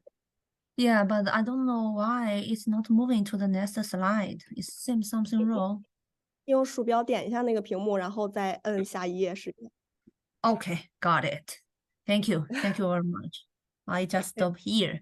Okay, it's my pleasure to have a talk here talking about the factors influencing the laying performance and egg quality. As we all know, the table egg is the cheapest animal proteins and a complete food which provide a kind of low calories, provide 70 to 80 kcals per egg. It's a high quality of animal proteins, and for humans, because they are high digestibility and will balance the amino acid composition. So we like eggs because they are important source of animal protein, and they are ensuring people's life and health. Based on the statistic, we find that the global egg production continues to grow with 87.6 million tons produced in 2020 and expected to peak around 2030. So how to increase egg production in laying hens? We try to produce more and more eggs because more and more people want to eat eggs. Let's have a look at the hen production system, because hen are the fantastic egg layers with an efficient reductive system to produce our daily eggs. They are majorly divided into two sections, the ovary and the oviduct. And unlike most other females, the female chicken only have one ovary, and the right one will stop working after they hatches, and the left one continues to mature. So in the chicken, we will remember we only have one ovary in the chicken that works during the hatching. So let's have a look how the oocyte developed to an egg. The oocyte can develop into the primordial follicles by recruiting a lot of granular cells, and then the yolk precursor will deposit in the follicles to form pre-hierarchical follicles. We can find there are several stages of the pre-hierarchical follicles, such as the small white follicle, and then to the large white follicle, and then go to the small yellow follicles and the large yellow follicles. Here we can find that the ovary produces tens of thousands of oocytes, and all these oocytes can go to form follicles, but only a tiny portion of the pre-hierarchical follicles can develop into the hierarchical follicles. Most of them will go to the architecture follicles. And go to the hierarchical follicles, they will follow several stages, and they will getting bigger and bigger. When they are getting large enough, they can be ovulated from the stigma. When the yolk is large enough, the outside membrane will rupture and the yolk will be released to the oviduct. So the hierarchical follicles, the formation will be the key point for the oocyte development. Let's have a detailed look at how the hierarchical ovulatory follicles looks like. This is kind of very well organized. We can find the F1, F2, F3, F4, F5, F6 are well organized. So when the F1 is large enough, it will be released into the oviduct. And when this one was laid, and the F2 will be ready to go to its kind of repeat process. So the whole process, the oocyte development will be completed in the ovary, and when the yolk is ready to ovulate it will be released into the oviduct. The oviduct is a kind of very, very long. In the mature kitchen, it's a kind of 25 to 27 inches. It will release into the infundibulum part of the oviduct, the yolk. Here we can find if the sperm is existed, it will be fertilized. The yolk will be fertilized. We all know that only the fertilized egg is the true egg. That means this kind of egg can be hatched into a chick, correct? And then the other part of the eggs will be formed in the several sections, such as in the mechanism, the albumin, or the egg white will be formatted.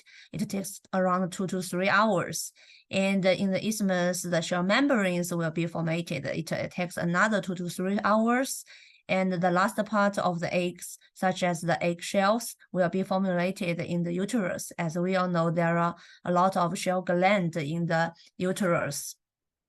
So we may find that it takes at least 24 hours for an oocyte develop into a true egg that can be laid. So the duration for the whole process will affect the egg production performance. As our topic, the main topic of our presentation today is the egg production performance and the egg quality. So I will mainly focus on the following 4 parts to talk about how to influence the egg production performance and the egg quality. The first one is the egg number. We all know that the egg number can be mainly determined by how many hierarchical follicles that can be ovulated. We know that the ovulated follicles can finally be laid. That's the number of egg laid. So what are the factors affecting the follicles? For example, whether the hierarchical follicles form or not. If they cannot, following the hierarchical follicles, they cannot enter the oviduct, correct? Because only the ordered follicles can enter the oviduct one by one. If we have several big enough follicles, the oviduct cannot accept all the early size. If we have so many F1 follicles, so the oviduct will have no idea which one will go to the oviduct and then which one will be laid, correct?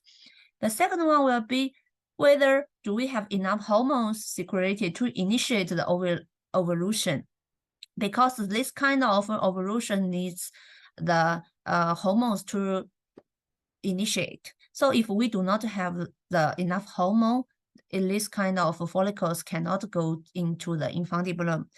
The last question will be, how long will it take for the follicle development to the egg laying? Is that correct? The egg laying, correct? As we all know, the time from the follicle development to ovulation will affect the time interval between the egg laying and the ovulation of the next follicle, as well as the length of laying sequences, ultimately affecting the egg laying performances, such as the numbers of eggs laid every day. Let's just think, it takes around 24 hours for an egg to be laid. If we stayed longer in the oviduct, such as 34 hours or 32 hours, that will severely affect the egg numbers that the chicken can lay, correct? So let's have a look at this one. That means the answer, the first question, if the hierarchical follicles cannot form, what will happen? Let's have a look. This is a kind of good, very well organized hierarchical order follicles in the hen breeders. We can find that we can have very big one, F1, F2, F3, F4, F5, F6, and the F1 will be ready to go to the oviduct. Let's switch to the right panel. We can find the broiler breeding hens. Because of they were fed with high amount of nutrients. Those the this kind of follicles are overdeveloped. It seems so many F1 status, so many F1 hierarchy, so many F1 follicles. So the oviduct cannot accept all of them. So it's hard. The egg numbers will be dropped very much in the broader breeders. So in the broader breeders, we must restrict the nutrients levels to kind of prevent this kind of follicle overdevelopment. That will help us to improve the broader breeding, hence the egg production. Except the egg numbers, we also found that we will talk about the egg qualities as we we all want to buy high quality of eggs. As we all know, the eggs can be mainly divided into egg yolk, albumin, or egg white, and egg shell. These are the three major components of the three major structures of the egg. Let's have a look. What is egg yolk? The egg yolk can be divided into, they contains several nutrients. Egg yolk is very well sources of macronutrients such as the 50% of water and 70% of protein and 33% of lipids. The major lipids in the egg yolk is triglyceride and phospholipids and cholesterol. And the egg yolk is also a good source for the minerals and the fat-soluble vitamins, even the xanthophylls, this kind of micronutrients. For the minerals, we can find a large number of iron, phosphorus, calcium, iodine, magnesium, copper, and zinc inside the egg yolk. For the other nutrients, such as the xanthophylls, we all know xanthophylls are kind of carotenoids. They are mainly yellow pigment, so that's why the egg yolk is always yellow color. And the major xanthophylls in the egg yolk is lutein. As we all know, the lutein is very important for our eye health. So we find that the egg yolk is composed by a lot of lipids. So where they come from? So it depends on the synthesis. And we can divide the sources of yolk substances into two types. One is the oocyte synthesis itself. We call it endogenous yolk synthesis. The other one is the synthesized outside the oocyte. We call it exogenous yolk. Most of the yolk precursors were synthesized outside the oocyte. And there are two major types of yolk precursors. We call it very low density lipoprotein Y and vitilinogen, VTG. They are both synthesized in the liver and then transported and deposited back into the oocyte. How do they transport? We know that it is synthesized in the liver. How can they transport it back to the yolk? It takes several steps. Look at the very simple scheme. Those first, the yolk was the VLDLY and the VTG, the yolk precursors, were synthesized in the liver, and then it transports through the blood circulation, and then transitioned to the sickle layer by combined with the pelican, this kind of transporter. The second step is the yolk precursors will passage through the base membrane, the BM layer, the base membrane layer of the yolk, and with interaction with the GGBM1. The third step is when they passage through the base membrane, it will pass through the granular cells and the zona pellucidea, try to reach the surface of the oocyte, try to reach the surface of the yolk, correct? And then when they reach the surface of the yolk, the yolk precursors will bind with the LR8, the receptor, try to deposit in the oocyte. This is how the yolk precursors are synthesized in the liver and then deposit in the yolk. It's a whole process. As we all know, when the when the hens ready to ready to lay eggs, the estrogen will be secreted by the ovary. Estrogen will be released by the ovary, and the ovary, the E2 will bind to its receptors, ER alpha and beta in the liver.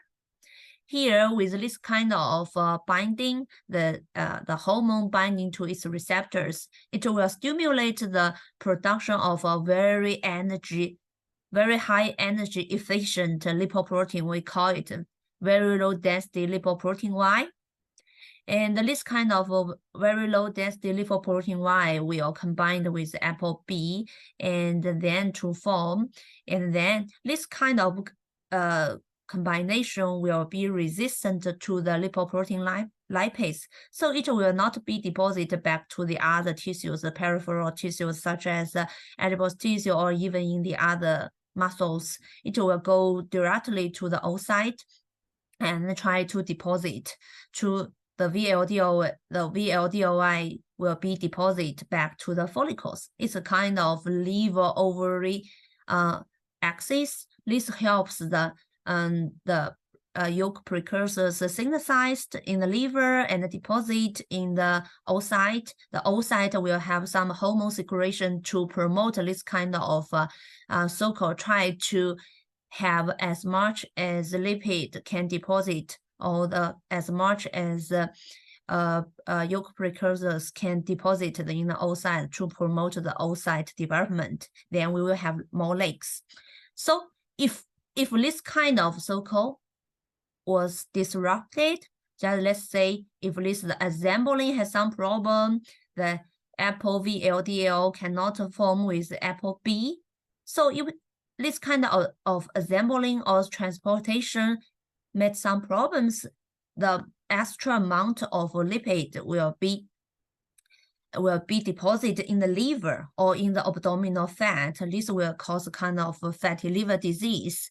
The fatty liver disease is kind of a very high prevalence in the laying hen product industry, cause a high level of mortality. So we try to figure out how to prevent this kind of things happen, because we want more fat go to the ovary to deposit in the yolk, not stay in the liver, cause fatty liver disease, or not to go to the abdominal fat and this kind of energy waste, correct? And there are several factors, there are several indexes can evaluate the yolk quality. So the first one is the yolk color. We can see it's kind of all these indexes. The yolk color can be mainly come from the levels of carotenoids or the concentrations of carotenoids inside the yolk. There are several factors that influence the yolk color, such as the feeding conditions. Do you feed enough of, do you have carotenoid supplementation, or do you have some other things that add to the diets, which may affect the yolk color? The genetic factors, the age, or the environment both have impacts on the yolk color. The second one is the yolk quality is the blood spot. The blood spot mainly caused by the bleeding of follicles before and during the ovulation.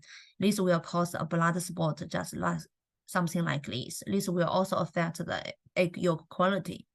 The third one we call the egg yolk index. It's a kind of ratio of egg yolk height to egg yolk diameter. It reflects the freshness of the egg. It's a kind of, let's say, if the best level will be larger than 0.4, the second level will be larger than 0.36. The third level will less than 0.35. It's a kind of the height divided by the diameter. We want a high and smaller, just a round ball, that will be better. So except the egg yolk, and let's have a look at the fertilization. We know that most eggs will be the table eggs, and some eggs will be go to hatch to make a chick. So only the fertilized egg can be hatched. And except the egg yolk, we have the albumin, the big components of the egg, and it's a kind of major protein source of the egg. The albumin can be divided into the thick albumin is a kind of 60%, and then to thin albumins. So we can divide the egg white into the thick albumin and the thin albumin. The other one is a chlesa albumin, something like that. So we know that the albumin, just like introduced before, the albumin was majorly secreted, synthesized or formed in the magnum, in the oviduct. Let's have a detailed look at the structures of the magnum. It's a wrinkled structure and has a lot of villi. This can give us ideas that the longer villi or the higher villi, then the higher capacity to secrete the albumin, to secrete the albumin. So how to evaluate the egg albumin quality? There are several indexes. The first one is just called albumin index. It's kind of the ratio of thick albumin to thin albumin, correct? And the fresh egg is a kind of 6.624 or 5 to 5. It's kind of like that. And we can also measure the pH is just by break the egg and mix the whole albumin and then measure the pH by the pH meter. We find that the higher pH, the lower the albumin quality. The other one is the albumin height. We can also measure the albumin height to reflect the albumin quality. The albumin height is the kind of between the age of the yolk. It's kind of between the age and the yolk and the thick albumin. It's the height difference. The higher the height, the albumin quality will be better. Except the albumin height, for the previous three indexes, there are USDA index we call it half unit. The symbol is HU. It's a kind of index of egg freshness. And it's kind of equation. This is the equation how to calculate the HU. We can measure the height, the thick albumin height, and then weigh the egg weight, and then to calculate the HU. The higher HU means the viscosity of the albumin is higher and the egg quality is higher. The USDA confirmed that only the double A grade eggs are the HU larger than 72. The 1A grade is a kind of 60 to 70, the HU, and the lower quality such as the B grade egg is kind of HU smaller than 60. So HU is a kind of unit we always use to reflect the egg quality. As we all know, during the storage, because we have the egg and we cannot sell them as soon as possible, so that during storage we always have a problem. We call it albumin thinning. This one we find that albumin protein such as overmucin plays an important role in the albumin thinning. The overmucin, we can divide it into the alpha overmucin and the beta overmucin. Its function, the overmucin function, is to maintain the gel properties and the form stability of the albumin. So if the overmucin, the secretion of overmucin is low, so the form stability of albumin is low, and it's very easy to get albumin thinning, and the quality will be very low, the albumin. So what is albumin thinning? It's a kind of natural processes that occurs during storage. When the albumin thinning happens, the whole pH of the albumin is increased, and then the egg quality is low. The albumin thinning is kind of thick albumin goes to the, it's kind of thick albumin goes to the thin albumin.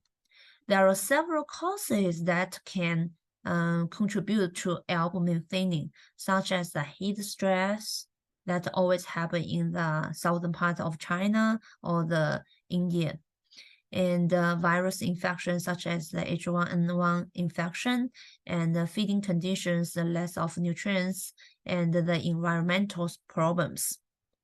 All these factors can contribute to the albumin thinning.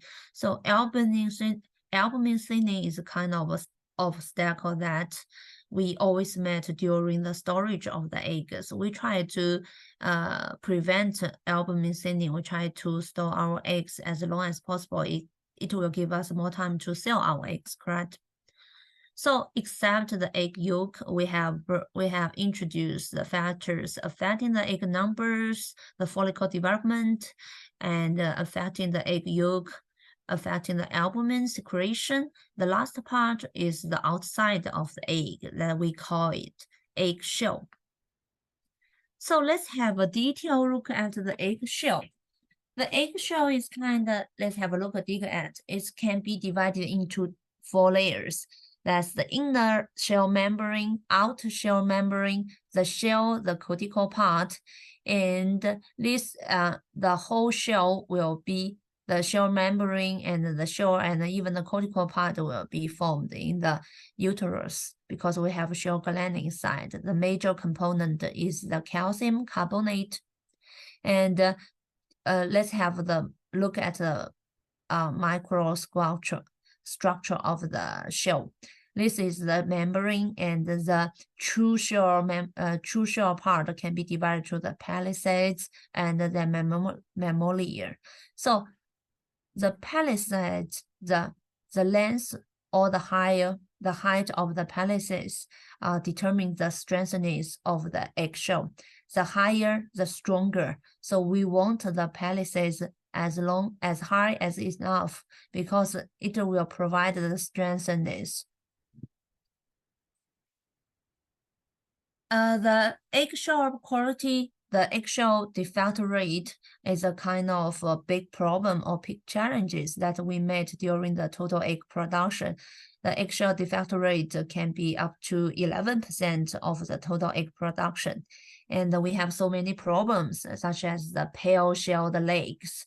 That means the degree of brown color in the eggshell is determined by the quality of deposit pigment in the cortical. That means the color is very pale, and the lily eggs or pink colors.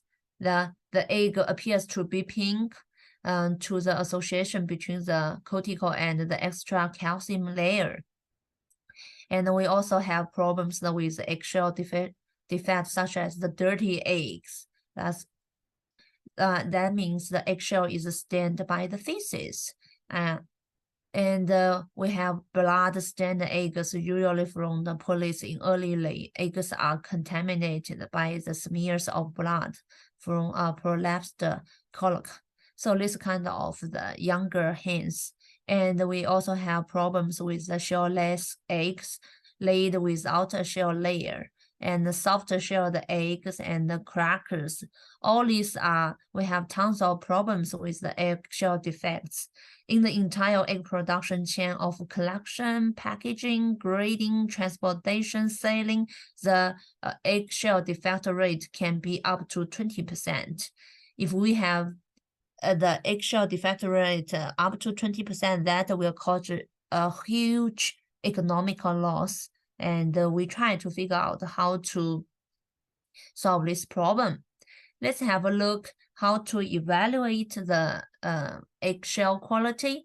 The first one is the eggshell strength. We can measure the maximum pressure that the eggshell can withstand. The normal range is 33.5 kilograms per centimeter square.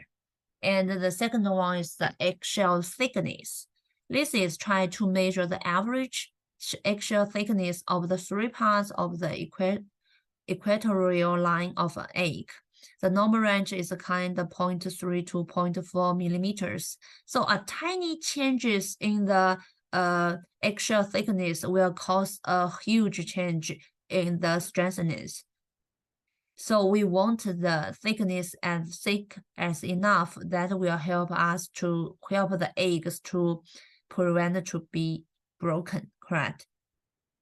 And we also have some other index such as the egg shape indexes, such we can calculate by dividing the long axis by the short axis. The normal range is a kind of 1.24 to 1.37. Except the actual strengthness or the thickness, the actual color also can be, although we have experiments or can measure the nutrients has no difference between the different color of eggs, but the consumers always prefer to buy the dark brown egg that are the dream egg for the consumers. Just like my mom always want to buy the dark brown. She thinks the dark brown means the high quality. Although we know that the quality has no ideas with the eggshell color, but we want dark brown eggshell color. Correct. So as we introduced previously, the eggshell color mainly determined by the pigment. So just like the protopophyrin, the color of the egg will be yellow, red, or brown. If we have biliverdin, the eggshell color will be green or the blue purple. If we have a lot of bilirubin, that will cause the faint yellow color. Correct? And why do we pay attention to the eggshell color?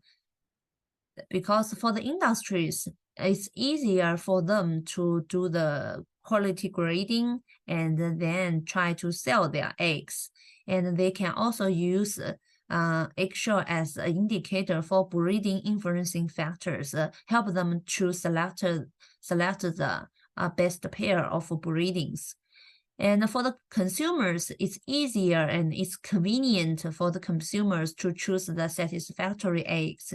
And we can, for the consumers, they can very easily to decide which egg they will buy. They can just tell from the color, correct? So we want the color, dark brown as the dream color. There are several factors can affect the eggshell color. First, the genetics. Just as we know that the genetics color, eggshell color is largely determined by genetics, but considerable variation in shell color can still be seen within a genetically similar flock. And the second one will be the diseases. Some disease damage the oviduct and affect egg production, such as the infectious bronchitis, has the most influence on changing the shell color. The sunlight, as we all know, I can tell from the sunlight in free range flocks, just like the free range flocks. The pale eggs are more likely to occur than these in closed house. The reason for this could be an overdose of vitamin D3 available to the birds, such as some parasite infections, the infestation of roundworms or capillary worms may cause the pale shells and the pale yolk. The color will be very, very low. And as we all know, due to the intensive farming, the chickens always on the stress condition. So if the egg, this will cause the egg kept longer in the oviduct. Due to this kind of stress, it may cause the grayish white of egg. So we try to figure out how to solve this kind of problem. And the other part will be the nutritional part and or the production rate. The eggshell color can be lighter and lighter in the high producing flocks. So in the high producing chicks, the eggshell color will be lighter. So except the egg yolk and the eggshell, there are other points we may also pay attention is the egg flavor, because the customers cannot tell from the nutrients, they will tell from the color or the taste of the egg. So what are the factors influencing the taste of the egg? So First is the protein composition. If do this egg have high amount of flavor amino acids such as the proline or the yolk? What's the lipid composition? Do they have enough of linoleic acid, other types of lipid sterols, and other substances such as fatty hydrocarbons, aldehydes, ketones, furans, sulfides. All these things can affect the taste of the egg. We can do experiment, try to see what kind of nutrient supplementant can affect the this kind of protein or lipid or substance composition in the egg. All the previous part we're talking about the factors influencing the laying performance and the egg quality. So what are the key problems? Let's just draw a big map. So we find that if the just like the previous professor talked about that, if we try to solve the problems in the laying hens, we may pay a lot of attention on the liver disease. As we introduced, liver synthesized yolk precursors, correct? Liver synthesized the yolk precursor. It can promote the development of oocyte. It will mainly determine the number of eggs that can be laid. And we also need to pay attention to the intestine, the healthy, as intestine is the part where all the nutrients are absorbed. If the calcium is the major component in the major component of the eggshell. If the calcium and the phosphorus absorption lower in the intestine, it will cause problems with the eggshell. And we will have a high rate of eggshell defect. All the other things, if the calcium, phosphorus metabolic disorder in the bone, and if the damage to the ovaries and the oviduct, because this is the way how the eggs formed, how the albumin secreted, how the shell membranes formed, how the eggshell formed. All this kind of damage to this part will have problems with the egg laying performance and egg quality. So if we want to improve the egg laying performance or improve the egg quality, we may pay attention to all these parts, such as the liver health, oviduct health, bone health, and the gut health.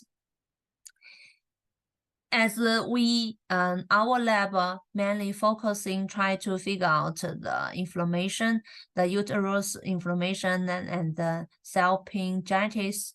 As we all know, in the pig laying hens, because they lay a lot of eggs, and they were fed with high nutrition. So the uterus inflammation and the salpingitis all can be a common reproductive tract inflammation in laying hens, often occurring during the peak and the late stage of laying.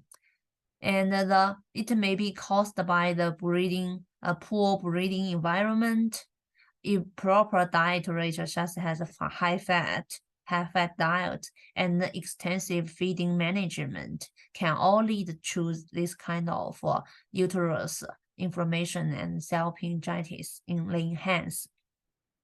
What's the side effects of the uterus inflammation?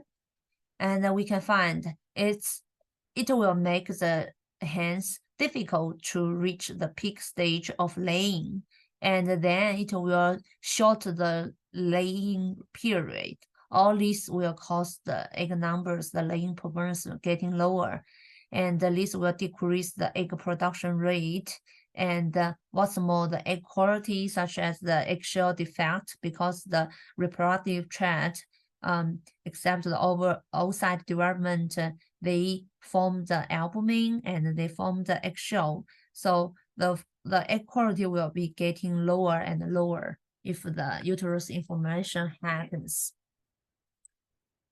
Therefore, we did an experiment and try to find some supplementations can help us to prevent or treat the reproductive tract inflammation. As bile acid, we did a lot of experiments to see if we find that the bile acid can help to anti-inflammation and anti-fatty liver disease. So we try to see if bile acid supplementation can help to prevent the oviduct inflammation and can help to promote the to increase the laying performance in the laying hens. What we did, we choose the chickens, the laying hens in the peak stage, the peak laying stage, and then we divided them into 4 groups: the control group, and the other 3 groups are the diets supplemented with 200 milligram kilogram diet bile acid. The other one is 500 milligram, and the other one is the third one is 800 milligram. And we try to measure how the laying performance changed and how the oviduct inflammation changed.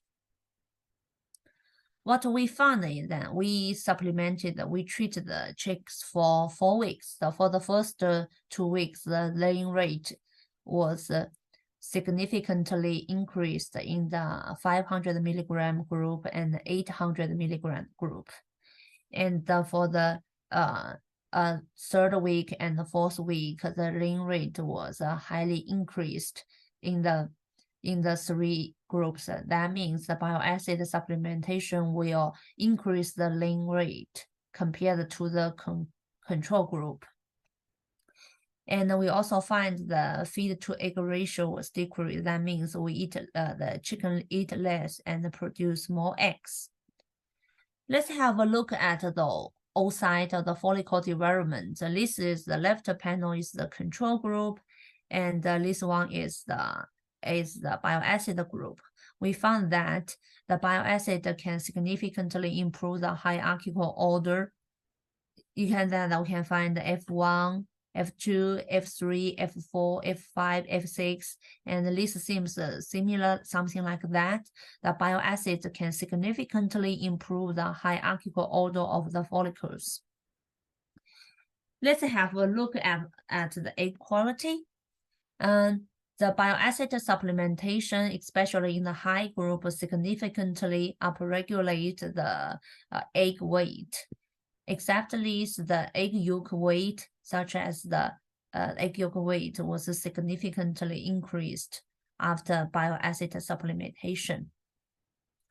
Except the egg yolk weight increased, let's have a look at the albumin quality. The albumin height was significantly increased in the low dose group, and the HU index was significantly increased in the low dose. That means a kind of 200 milligram per kilogram bile acid supplementation can largely increase the quality of egg albumin. Except this, the albumin quality was increased in the thick albumin to the ratio between thick albumin to the thin albumin. That means it's a kind of the 500 milligram supplementation and will increase the ratio between the thick and the thin albumin ratio. Except this, the previous slides just confirm that bile acid supplementation will increase the laying performance. So let's have a look at the other parts of the experiment. We find that the bile acid supplementation can. This is kind of HE pictures. The histology slides, the histology pictures of the magnum part of the oviduct. We can find that the magnum is kind of wrinkle structure. They have a lot of villi. And we can find the villi in the 200 milligram and the 500 milligram. The villi is much higher than the control group. That means bile acid supplementation can help to promote the villi height in the magnum part. As we all know, the magnum part is the part where the albumin was formed, correct? And exactly is the inflammation index such as the TNF-alpha, IL-1 beta, and IL-6, all these other inflammations in the magnum part, we find that the inflammation status was decreased after bile acid supplementation. This means that the BA supplementation ameliorates the oviduct inflammation. Exactly is the other studies, and we found the bile acid supplementation will also help to ameliorate the fatty liver disease in the laying hens. As we introduced before, the fatty liver disease is a kind of very severe problem, the key challenge that we made in the laying hen industry, as the liver is so important in the nutrients metabolism. So bile acid can help to prevent or treat the fatty liver disease. This will also have an effect on the laying performance. Let's make a summary of today's presentation. We can find that bile acid can increase the number of small yellow follicles and improve the laying rate. Bile acid can also increase the egg yolk and albumin quality. Bile acid can increase the height of the villi and promote the albumin production in the magnum. Bile acid ameliorates the inflammation in the oviduct. And last but not least, bile acid can ameliorate the fatty liver disease in the laying hens. All these benefits can help to promote the laying performance and egg quality in the legs. And the bile acid can help the chicks or can help the laying hen to provide or to produce more eggs that we can eat. That's all for my presentation. Thanks for your attention. Thank you so much, Dr. Wu. Dr. Wu analyzed the egg quality from eggshell, yolk, albumin. Very professional, and I learned a lot today. Now I have a more detailed understanding of eggs from eggshell to yolk and albumin. Yeah, thank you so much, Dr. Wu. And we got 2 questions. So question 1, yeah, you just compared broilers and layers, I think around page 9 or page 10. Yeah, you said that follicle overgrowth can affect a fertilization of broiler breeders, etc. So how can we inhibit follicle overgrowth? Yeah, this is the question. That's a very good question. I think we can just adjust the diet ratio, because the broilers, we try to make them grow as fast as possible, correct? We try to have them try to sell them as soon as possible. So we always fed them a high energy diet. This kind of diet was it's kind of high fat and low protein.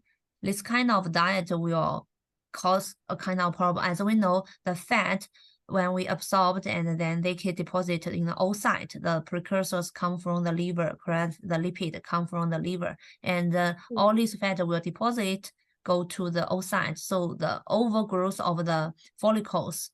So we can make adjustment on the diet, try to inhibit this kind of overgrowth.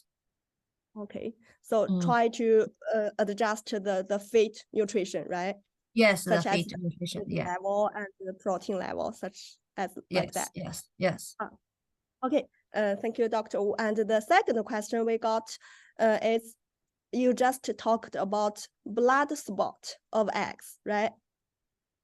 So my farm eggs have this kind of problem. Can you give me some advice how to reduce this blood spot on my eggs? The blood spot. I think just like I introduced let me showing my slide. Yeah. It's kind of the blood spot is kind of if inside the yolk, that's caused of bleeding of follicles before or during the ovulation. This kind of what I can say is we should do is try to lower the stress level, because if the ovulation happens a lot, and this kind of incidents will happen, just like the blood spot. We try to how to say that, make the chicken happy, or do not under a lot of stress, and then the ovulation, the blood spot will the incidence of blood spot will be lower. Actually, I don't have a very good answer for this question, and I will check the reference and answer this question later. Correct? Okay, Okay. I will. I will send you can send me email, and I will answer this question by asking some other expertise and try to figure out how to solve this problem later. Okay.